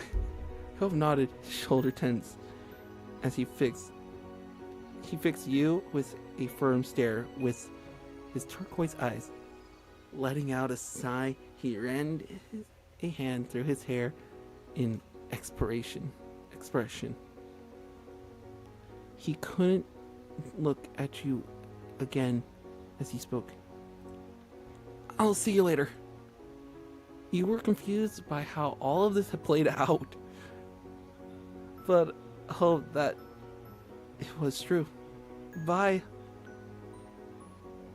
At that, you were suddenly wrapped up in tense embrace. As panicked as he was, it seemed to be something he couldn't forget before leaving. Oh, even though he is tense and scared to see what my mothers will think of, he still hugs me. Aw. Thanks again. You're a good friend, Don. A really good friend. Oh, I just got friend zoned to chat. You're not Adrian Agress. I'm sorry, Yob. You're not Adrian Agress. You don't have to friend zone me. He firmly whispered the words into the top of your shoulder to make you feel a little tingly. But you were let go before I had a chance to respond or even fully react. In a matter of seconds, he had climbed over your bed and opened the window. A cold breeze rolled off the ocean, fluttering through Cove's hair and filling your room with salty scents. Damn, I got friend zoned so bad. Cove fearlessly stepped out into the ledge.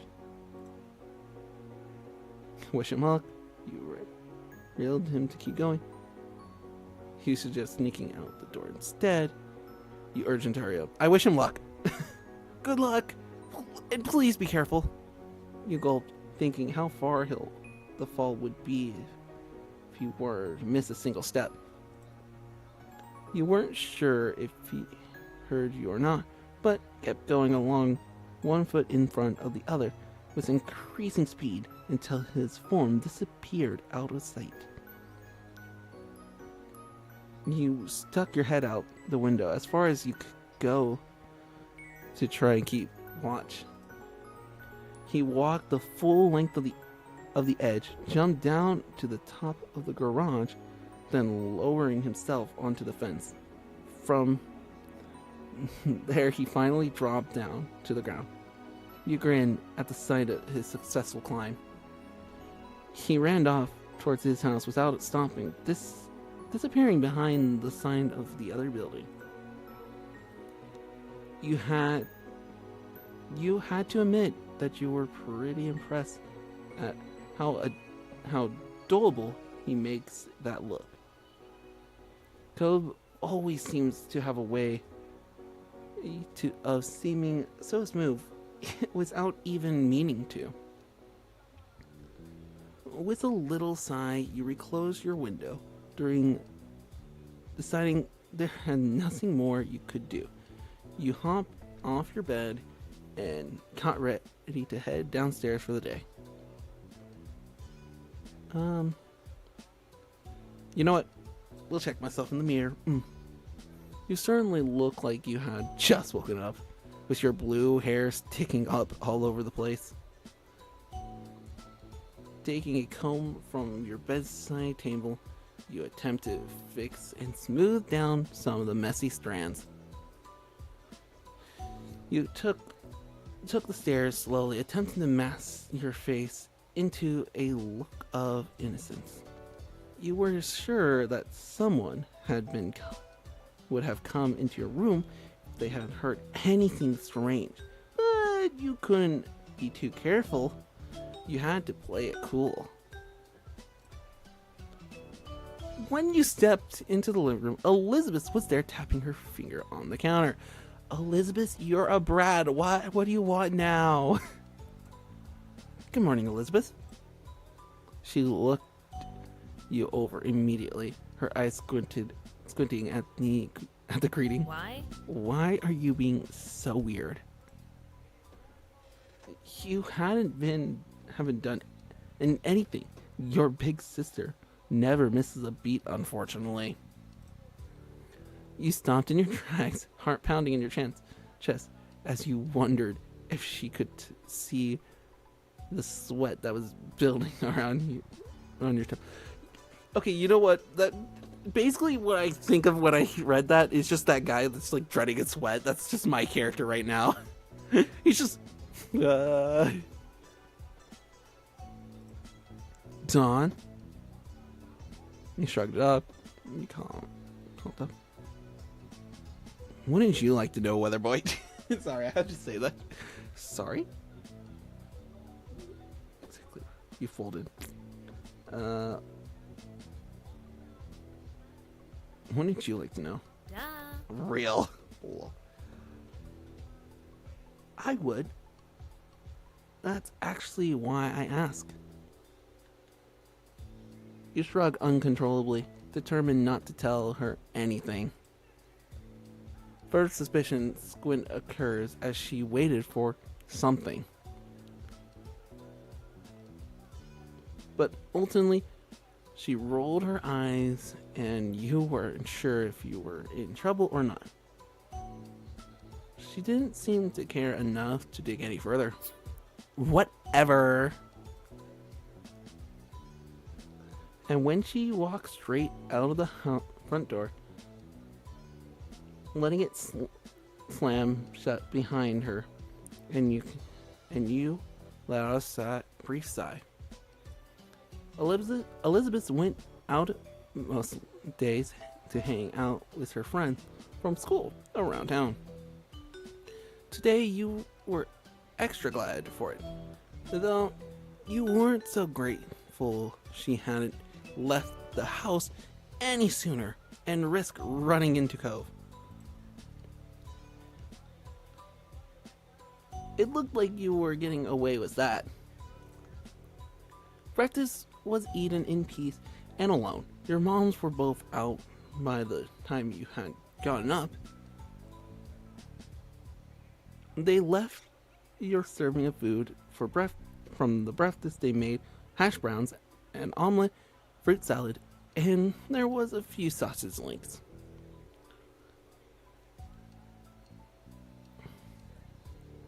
Honestly, I love eating food, so I took a bit of everything. It was tasty. You appreciate that there were varieties in the meals your moms made. The day lazily drifted by at home, and eventually your parents returned. You pulled open the fridge again, lingered in the frosty air for a moment or two before grabbing a bottle of ice-cold water and taking a long drink. It was perfect balmy summer afternoon, and you decided to head outdoors and find something to do. You hadn't decided what that something was just yet, but you were sure something would pop up to occupy your time. As you were heading out the front door, you paused for a moment. You hadn't seen Cove since he left that morning, and you couldn't help but think about what happened to him. Would it be bad to go over to his house right now, or call him to check in on him? You stepped out of your house, still struck in an interminable debate with yourself. When a voice caught your attention. Hi, Dawn. Okay, we do. We all do. Okay, someone just said hi to me, and I don't know who they are. Confused, you looked over to where an unrecognizable woman was waving at you, a pretty smile plastered on her face. You racked your memory for where you might have seen her before, but nothing came to mind. Question for everyone: is y'all's favorite breakfast, lunch, or dinner/supper? Mine's supper. I have to say dinner's my favorite, but yet again, my lunch and dinner are always the same. So, I would say dinner because it's later in the day, but either or lunch or dinner. But we got a woman that I don't know now. Not your school or from the country club your moms took you. You had absolutely no idea who the woman was. The woman crossed the road towards you, and you were a little unsure whether you should stay put or go back into the house and lock the doors. Oh, Okay. Um, she's good looking. Oops, I'm sorry. What was that? Presumptuous? I've heard about you, but you have no idea who I am, do you? Yeah, no. You shook your head, and she removed her sunglasses to reveal sparkly ocean blue eyes. All of a sudden, she seems a little more familiar. Ooh. That's Deaf Co's mom. Yeah, no, she looks. I will state this: she doesn't look her age. She looks fine. Because I think she's like in her 30s, I believe, at this point. That is not, like, I will state, that's not a 30-year-old woman. She looks fine. She looks like she's in her early 20s. Might be Co's mom. Well, it says here, my son lives here and my ex too. I think you guys caught on to this one. With a bent smile, she lifted a hand to point the condo across the street from your own house. She was Cove's mom. Yep, we got to meet so many new characters. That's crazy, honestly. You didn't know why you hadn't realized sooner. Now that you have gotten to good look at her. But yeah, no, she looks way too good to be in her 30s. Like, they made this mom fine. Like, damn. See where Cove got it. She seemed nice. She seemed sort of strange. She looked really young. It makes sense. She was Cove's mom. She felt so different to Cove. She was super pretty. She looked really young. It was almost hard to believe she had a 13-year-old kid. Mac, what did I miss? You missed a lot. We're just meeting Cove's mom. If someone wants to catch up DJ on stuff, go for it, but yeah. I wonder why. I figured out, maybe it's the green hair. Fair enough.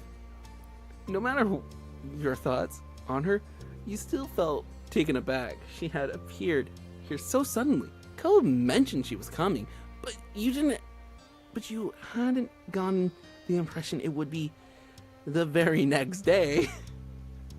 Oh, look at that, Fox boy. Hi, Fire. How are you doing? She extended a hand again, this time for you to take, and you studied the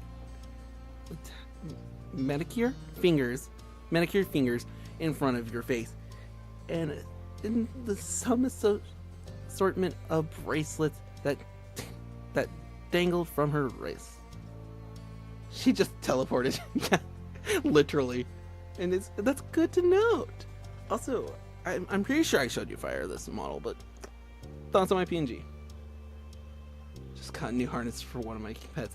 Nice. Anyways, moving on. I'm Kyra Priest. You can call me Kyra. I'll shake her hand. Like, I gotta be nice to her if she's gonna be my future mother-in-law. You reached out and took her hand. She shook yours firmly, grinning wide. You already know my name? It looks good. Yes, it does. That I do. That I do. Cove mentioned you to me before. It was nice to officially meet you, Don. What is this game called? It's called Our Life. Always, beginning and always, I believe it is. But it's Our Life, and they have two versions of Our Life, which, if you guys want, and when the game actually does come out, I will play that game for you guys. Cove talked to you about his mom. He hadn't mentioned how she said things about you over the years. I'm a disappointer now. Have fun. He said, okay, see you, Fire. What has Cove said about me? What are you doing here? Nice to meet you too. You keep quiet. I'm genuinely curious. What what have Cove spoke about me? Oh, I can't tell you. I've already said too much. She laughed good-naturedly. You couldn't be happy about that answer, though. The sound of a door opening and closing caught both of your attention, and when you turned towards the sound, it was fine. It was to find Cove exiting his house, his eyes skimming the ground. Considering how tall he's gotten, you kind of figured his mom also would have been tall, but she was much more on the shorter side. For an adult, anyways. Cove's height must come from his father. My baby. There you are. I thought you were going to keep me standing out here all day. You tried to catch Ko's eyes as he walked towards you, but his gaze was firmly fixed on the sidewalk. When he finally crossed the road and looked up, he gave you a pitiful look. After the way he has been acting last night, you knew he must feel pretty mixed up about this. Yeah, I would too. You tried to wordlessly express that you understood. Cove and I were heading to town to grab something to eat. Well, at the shore, the snore is at work. Kyra beamed at Cove and ruffled his hair, which only seemed to upset him more. You assumed the snore she was talking was about Mr. Holland. Wow. Hey, you should come with us, Todd. I would love to get to know you better. Yeah, you should come. There was pleading in his tone that you couldn't miss. Of course, we'll run by your parents first. Responsibility and all. That Howdy, Hoosies. it's gives me an excitement to meet them, which I need to do at some point. It's important to be neighborly if I'm going to be routine on the street for the time being. Anywhoosie, let's go. Kyra walked ahead towards your house, and you hung back with Cove, crinkled his nose as he watched her. Sorry about her, but I really do want you to come. I don't want to be just the two of us. Not right now. You've learned in closer and a whisper while checking around for anyone who might hear. What happened? Did your dad know you were gone? Cove shook his head and sighed heavily. My dad was focused on Mom showing up that he didn't even notice.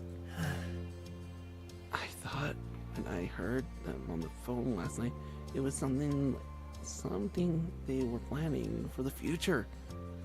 This morning, Dad said it was supposed to be a surprise, and I guess I was surprised. She's gonna be here all summer. Oh, she's gonna be here all summer, so that means she's gonna be a reoccurring character, chat. You were surprised to hear that too. Cove sighed again, even heavier. I will go with you if you really want me to go. He smiled, his shoulders relaxed, and a little relief. Thanks, that'd be cool. The two of you head over where Cove's mom had just knocked on your front door and stood behind her. Mom answered the door after a minute, her eyebrows lifting in surprise at the group she found in front of her. You realized that, like you, she wouldn't have no idea it was Cove's mom who was hanging out with you. However, after blinking at the woman a couple times and looking between her and Cove, the realization seemed to strike her. Hello there! I'm Pamela. I see. I see you've met my kid Dawn, and I'm guessing you already know Ko for a while? Kyra laughed, and you and Ko exchanged looks at your parents' weird sense of humor. Honestly, Kara's definitely gonna get along with my mother's, let's be real. Oh my gosh, I went too fast. I'm KRP, priest. Ko's mom, it's so nice to meet you. A head of purple brown hair caught your eye as Ma popped up behind Mom, squeezing herself in beside her. We have company. I was wondering what all the commotion was. She grinned extremely at Kara. The two of them introduced themselves and shook hands. Hello. Hi, Dawn, Ko. Ko smiled at Ma shyly, and she gestured a hand towards the living room. There's no use hanging around in the doorway. Why don't you come in? I'd love to, but I promised to take my son out to eat. And I wouldn't want to hold you up with a surprise visit. Oh, I understand. You're welcome to stop by anytime. Of course. Yeah, no, my mom's and Ko's mom are just gonna start a book club. I'll take you up on the offer when I can. Count on it. Would you mind too much if Dawn went with Cove and I? My treat. We won't be driving, just a quick walk down the road. Sure, that sounds nice. Have fun. I hope y'all all have fun. And you give your moms a look, and they smiled at you fondly. You were happy you were letting go. You were annoyed they agreed just like that. I'm happy to go.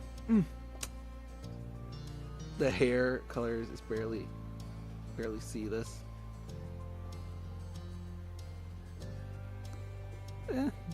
Well, this is also a fictional world too. You could tell that Ko really needs the support, and you were ready to be there for him. Marvelous. Marvelous. Expect us back in an hour or two. We'll look forward to seeing you again. Take care. Your parents waved goodbye to the three of you as you backed up into the streets. There was a sound of the front door closing behind you. I'm pretty positive I saw some restaurants when I was in a taxi not too far from here. Yeah, there's a lot of them around. The answer was straightforward, and the tone was cured. Cove was slightly more light-hearted than that. Kara put her hands on her hips and smiled at her son. Well, you sound like the area expert. Do you have any recommendations for a nearby place? Not really. Kara pouted at him a little and turned to you instead. What about you, Don? Want to point me in the right direction? You know what? I basically in this storyline, I've lived in this area my whole life. Sure, I have a couple of my favorite areas. Have been a lot of places in town, and there were a couple that stood out from all the rest. There's a Chinese restaurant that me and my family go to all the time. It's my mom's favorite.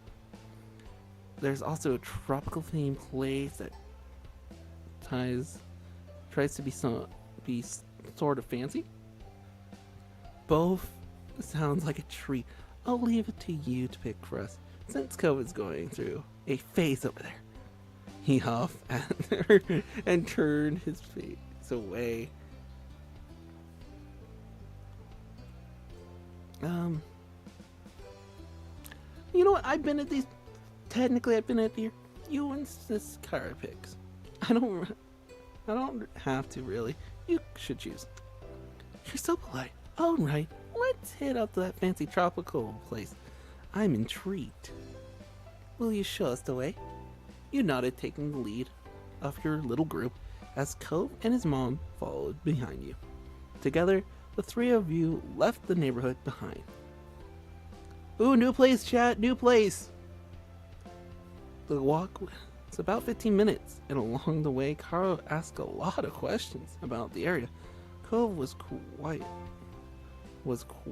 most of the time, so you ended up answering her instead. Kara explained that she lived in a large city, and she loved how peaceful and relaxing everything seemed in Sunset Bird. Ooh, here's the tropical place, I guess. The restaurant was busy as usual, but luckily you were shown right to its small table. Kara lowered herself into the chair while Cove picked the one diagonal to her, not to face her or to her side. It was awkward. Let's see. To start, what would you all like to drink? I'll get an orange soda. Noted. Noted, Don. Just water, soda, milk, juice, coffee, soda. Which flavor? Lemon lime. I always go for the lemon lime flavor sodas. Sure. Kara placed the order of your drinks, getting a black coffee for herself, and it didn't take long before they were brought to the table and set in front of you. You took a long sip of your drink as you looked around the restaurant. Your small group checked over the menus, deciding what to order. The last time you came here, the dish you ordered was amazing. You wanted to order something different this time. Kara and Cove didn't need any encouragement from this. They were totally focused on the information in front of them. So, like, nothing to do with that. Mostly Sprite. Yeah, 7-Up, Sprite. That kind of range of sodas. Sierra Mist. Oh wait, sorry, Starry. I hate calling it Starry, honestly. Soon the meals too were ordered and the menus were taken away. You glanced at the table service, waiting to figure out what to say. Cove sunk back further into his seat and avoid eye contact. He started to twiddle his thumbs while acting like all of this was pretty normal. His sour feelings away were unrecognizable.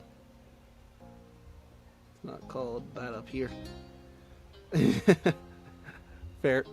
Different people call like different drinks different names. Such a stupid name. Yeah, no. I'm assuming you're talking about the Starry. It's Sierra Mist. I don't get why PepsiCo had to change it. Anyways, his sour feelings today were unrecognizable. Instead of asking for more open question, he brushed off. Kara had mercy on her son, instead of putting her focus towards you. So, Don, what's a few things that you're into? There's gotta be something you do for fun, especially now that you're not buried in school assignments. I like to read, I like to watch, playing games, fun, hanging out with people, going to the beach. I'm into sports like music. I spend time on art. I like writing. I'm really into Damn! I know I'm covering it, but this one says I'm into Cove. I'm really into Cove. I will go with what I do like. So, obviously games. Video games. I don't know much about them. Maybe you should show me sometime.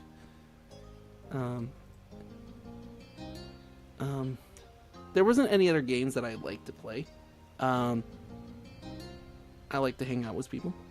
Hey, it's nice to have friends and family to spend time with.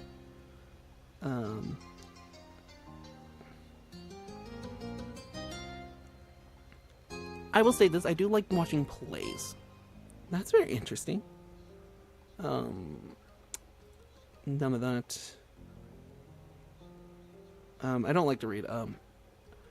I go to the beach and... Ooh, okay, this is also going to be This Universe Isn't Me, but obviously swim. You must be a strong swimmer since you live so close to the ocean. I find the water a little scary, but still like to dip my toes in sometimes. And we'll say in this universe, I like to surf. I mean, it would make sense, and I think if I did live in California near the coast, I would definitely want to be doing surfing. Oh, do you? Do you and Cove surf together? Kyra looked at Cove as who mumbled something incoherent, incompetent, and looked away, grinning. We'll do the Anne. See, I'm really into Cove. I think I'll save that later, just to kind of. Let's see what sports. I will say this: volleyball. I don't mind actually volleyball. That makes sense. I bet there's a lot of that on the beach here.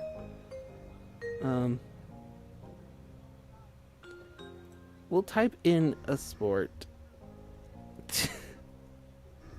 I don't know what the response is gonna be for this, but NASCAR. I play NASCAR.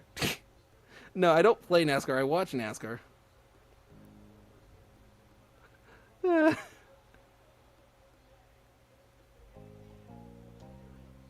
Basketball. We drove past a big court when I was taxi. Looked very popular. At that, yeah, no, I think I'm fine. Music. Hey! This is true. This is actually true. I do play the flute. I have one at home. I practice. Going very well. I will state this. I do want to learn how to play guitar. I will state that. I do have a guitar. I just need to get better at learning how to play it. I'm getting really good at it. I listen to a lot of it though. I have an MP3 player at home that my mom's helped me put up some music on, and I've seen some concerts. Awesome. Okay, I think that's kind of it on the music side. I spend time on art, drawing. I fill out a lot of sketchbooks. I will state this, there is some digital, see? And you'll probably see that when I do my NASCAR series. I only got 10 minutes, shit. So yeah, that's kind of what I like in the art. And I think out of this, we gotta end it off with this. I'm really into Cove. Carol let a sudden laugh, and Cove gasped beside you. It was dramatic, enough to inhale. He almost choked on his soda. Guys, I think I might have embarrassed Cove. Like, you felt your cheeks gone red. You hadn't mentioned it in normal. You hadn't meant it in a normal way, but it sounded weird saying it out loud. Dawn. Cove whispered at you disapprovingly. The scared part of his face was a hand, but Kara only waved him off, encouraged you to go on. I mean, I like hanging out with Cove. That's it. Well, we have something in common. Kara smiled at Cove, who didn't look too impressed by either of you at the moment. And that's pretty much it. And you didn't say anything else. Thanks. I'm happy to learn more about you. There's so much I haven't heard. Cove leaves details out. He tried to not pay attention, but you could tell this was uncomfortable. Hoping that it would clear some of the tension in the air, you decided to ask her a few questions of your own. Cove haven't told me much about her, and you were curious to know more about this woman, who was such a big part of his life. What exactly do you do for work? Well, I'm a traveler writer for magazines and things. I keep people in the loop on what's worth seeing. It's good work. Wow.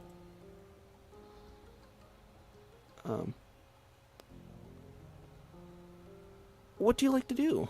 I spend time with my little boy, of course, and traveling, a real shocker, huh? Where do you live normally? Nevada. Okay, so technically Cove is not that far away from us. Have you ever been there? You shook your head. It's a beautiful place. Check it out if you can. Generally, I would ask this. Are you kind of brush the question off lightly? Not at, not at present. Obviously, this would be rude to say. What's been going on? Basically, I got an embarrassed Cove, and we're asking his mom some questions. I won't ask this question because I feel like that is a mean thing to say. Plus, that's technically personal reasons. There's reasons why people break up. You didn't seem bothered at that the conversation dropped. Cove sipped his soda angrily, slurping up the remaining drink with his brow furry. He looked ready to run straight out of the restaurant. Aww. You weren't sure if it coming along and how it end up making lunch better or worse. I smile at him. Honestly, let's be real. I gotta smile at him. Cove eventually noticed you watching him. Well, it took a couple moments, but finally he cracked a smile that made you feel a little lighter inside. Very cute. You two seem really cute together.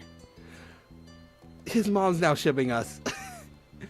Cove covered his face with his hand and leaned back in his seat. Seriously? Mom, why would you say that? Honestly, I would blush. Were the two of you really cute together? Your meals were delivered shortly after that, and everything was so delicious. Even Cove enjoyed his food. Okay. All right, now that we're all full and content, can you explain, please, why you had a bug up your butt all day? Cove face scrunched at that. Seriously, baby, what did Mom do to make you this mad? I haven't even been around a full day yet. Oh, W Mom for that. Not the W Mom. He gripped the edge of the table, refusing to make eye contact. The words he spoke were barely audible over the din of the restaurant. You could have told me. She leaned forward but missed everything else. Eyebrows raised. Told you what? He finally seemed to find his voice and spoke the thoughts that had been on his mind. That I wasn't going to visit you this year. That you were going to come instead. Didn't you invite me? You wanted me here with you. Cove, is there something you're not telling us? Cove's eyes began to shake, and his frustration embedded. I do want you to be around, but I didn't know it would be like this. It's not the same. And nobody says anything. I see. I see. Her expression grew tense. She treated her fingers together and placed her hands in front of her on the table. We both been gifted another Clifford surprise. Reacting to that as a Clifford surprise almost caused both you and Cove to crack a smile. You also had no idea his name wasn't just Cliff. Over 5 years, nobody has ever called him Clifford until now. Damn. She smoothed her hair out, not letting go of her stern look. The more things change, the more they stay the same. They let out an identical sigh, but smiled weakly at one another afterwards. I'm sorry. I can go home, Cove. we could still set up a normal trip to my place before the summer ends. Cove lips tightly closed together. He seriously pondered the option. I mean, I think I do want you to stay. I miss when you were not there. My heart. She reached over across the gap and grabbed his face and planted a kiss on his cheek. Cove tried to wiggle away. Mom, stop! I'm sorry, sweetie. I'm sorry. Sweet young men don't need to be smooched by their parents If I don't, they'll just take my mom license. Kyra's completely enthusiastic by Cove's admiration, though a tone of seriousness did ruin her voice when the conversation continued. Do you want to talk to your dad too? no. No. I love the straight up no. Ko had snapped the word instantly, but reeled his annoyance back just as quick. Maybe later, not today. It's alright. I understand. We can shelve it. Thanks, Mom. Kyra's the best mom. 100%. Kyra's best mom. Thank you for talking to me, little mister. She grinned affectionately at him before turning away. And thank you, Don. Huh? What did I do? It's easy to act like a baby when you're with your mom. It's harder to keep that up with your neighbors watching everything. Damn. Especially when you really care about what said neighbors thinks about you. She winked. And we're going to leave that there, chat. We have reached the time. We have not completed the opening, so we'll be continuing the opening next time I play this game, which I will plan to do it sometime next week. It won't be, unfortunately, Monday. I will not be here Monday, because I'm going to be at a concert with the said fire creeper that showed up earlier in the stream. So we're going to stop here, chat. I will click this just to kind of start it. We'll go to here. We're going to put it here. We're going to stop it here, chat. It's saved, so we don't have to worry about losing all that information. But yeah, no. Next stream hopefully will be this week, maybe on this game. But if not, it will be guaranteed sometime next week, just so we can get past this section.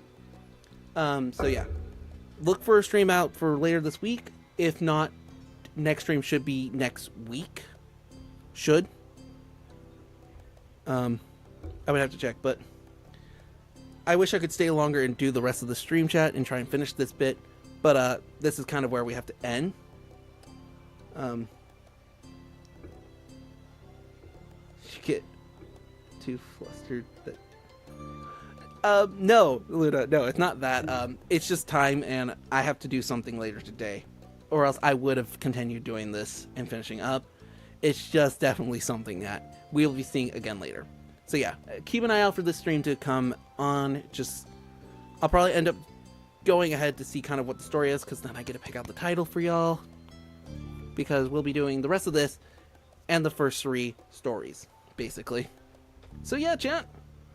I'll leave you with this nice music in the background, and I'll see you guys in the next stream or video. Bye!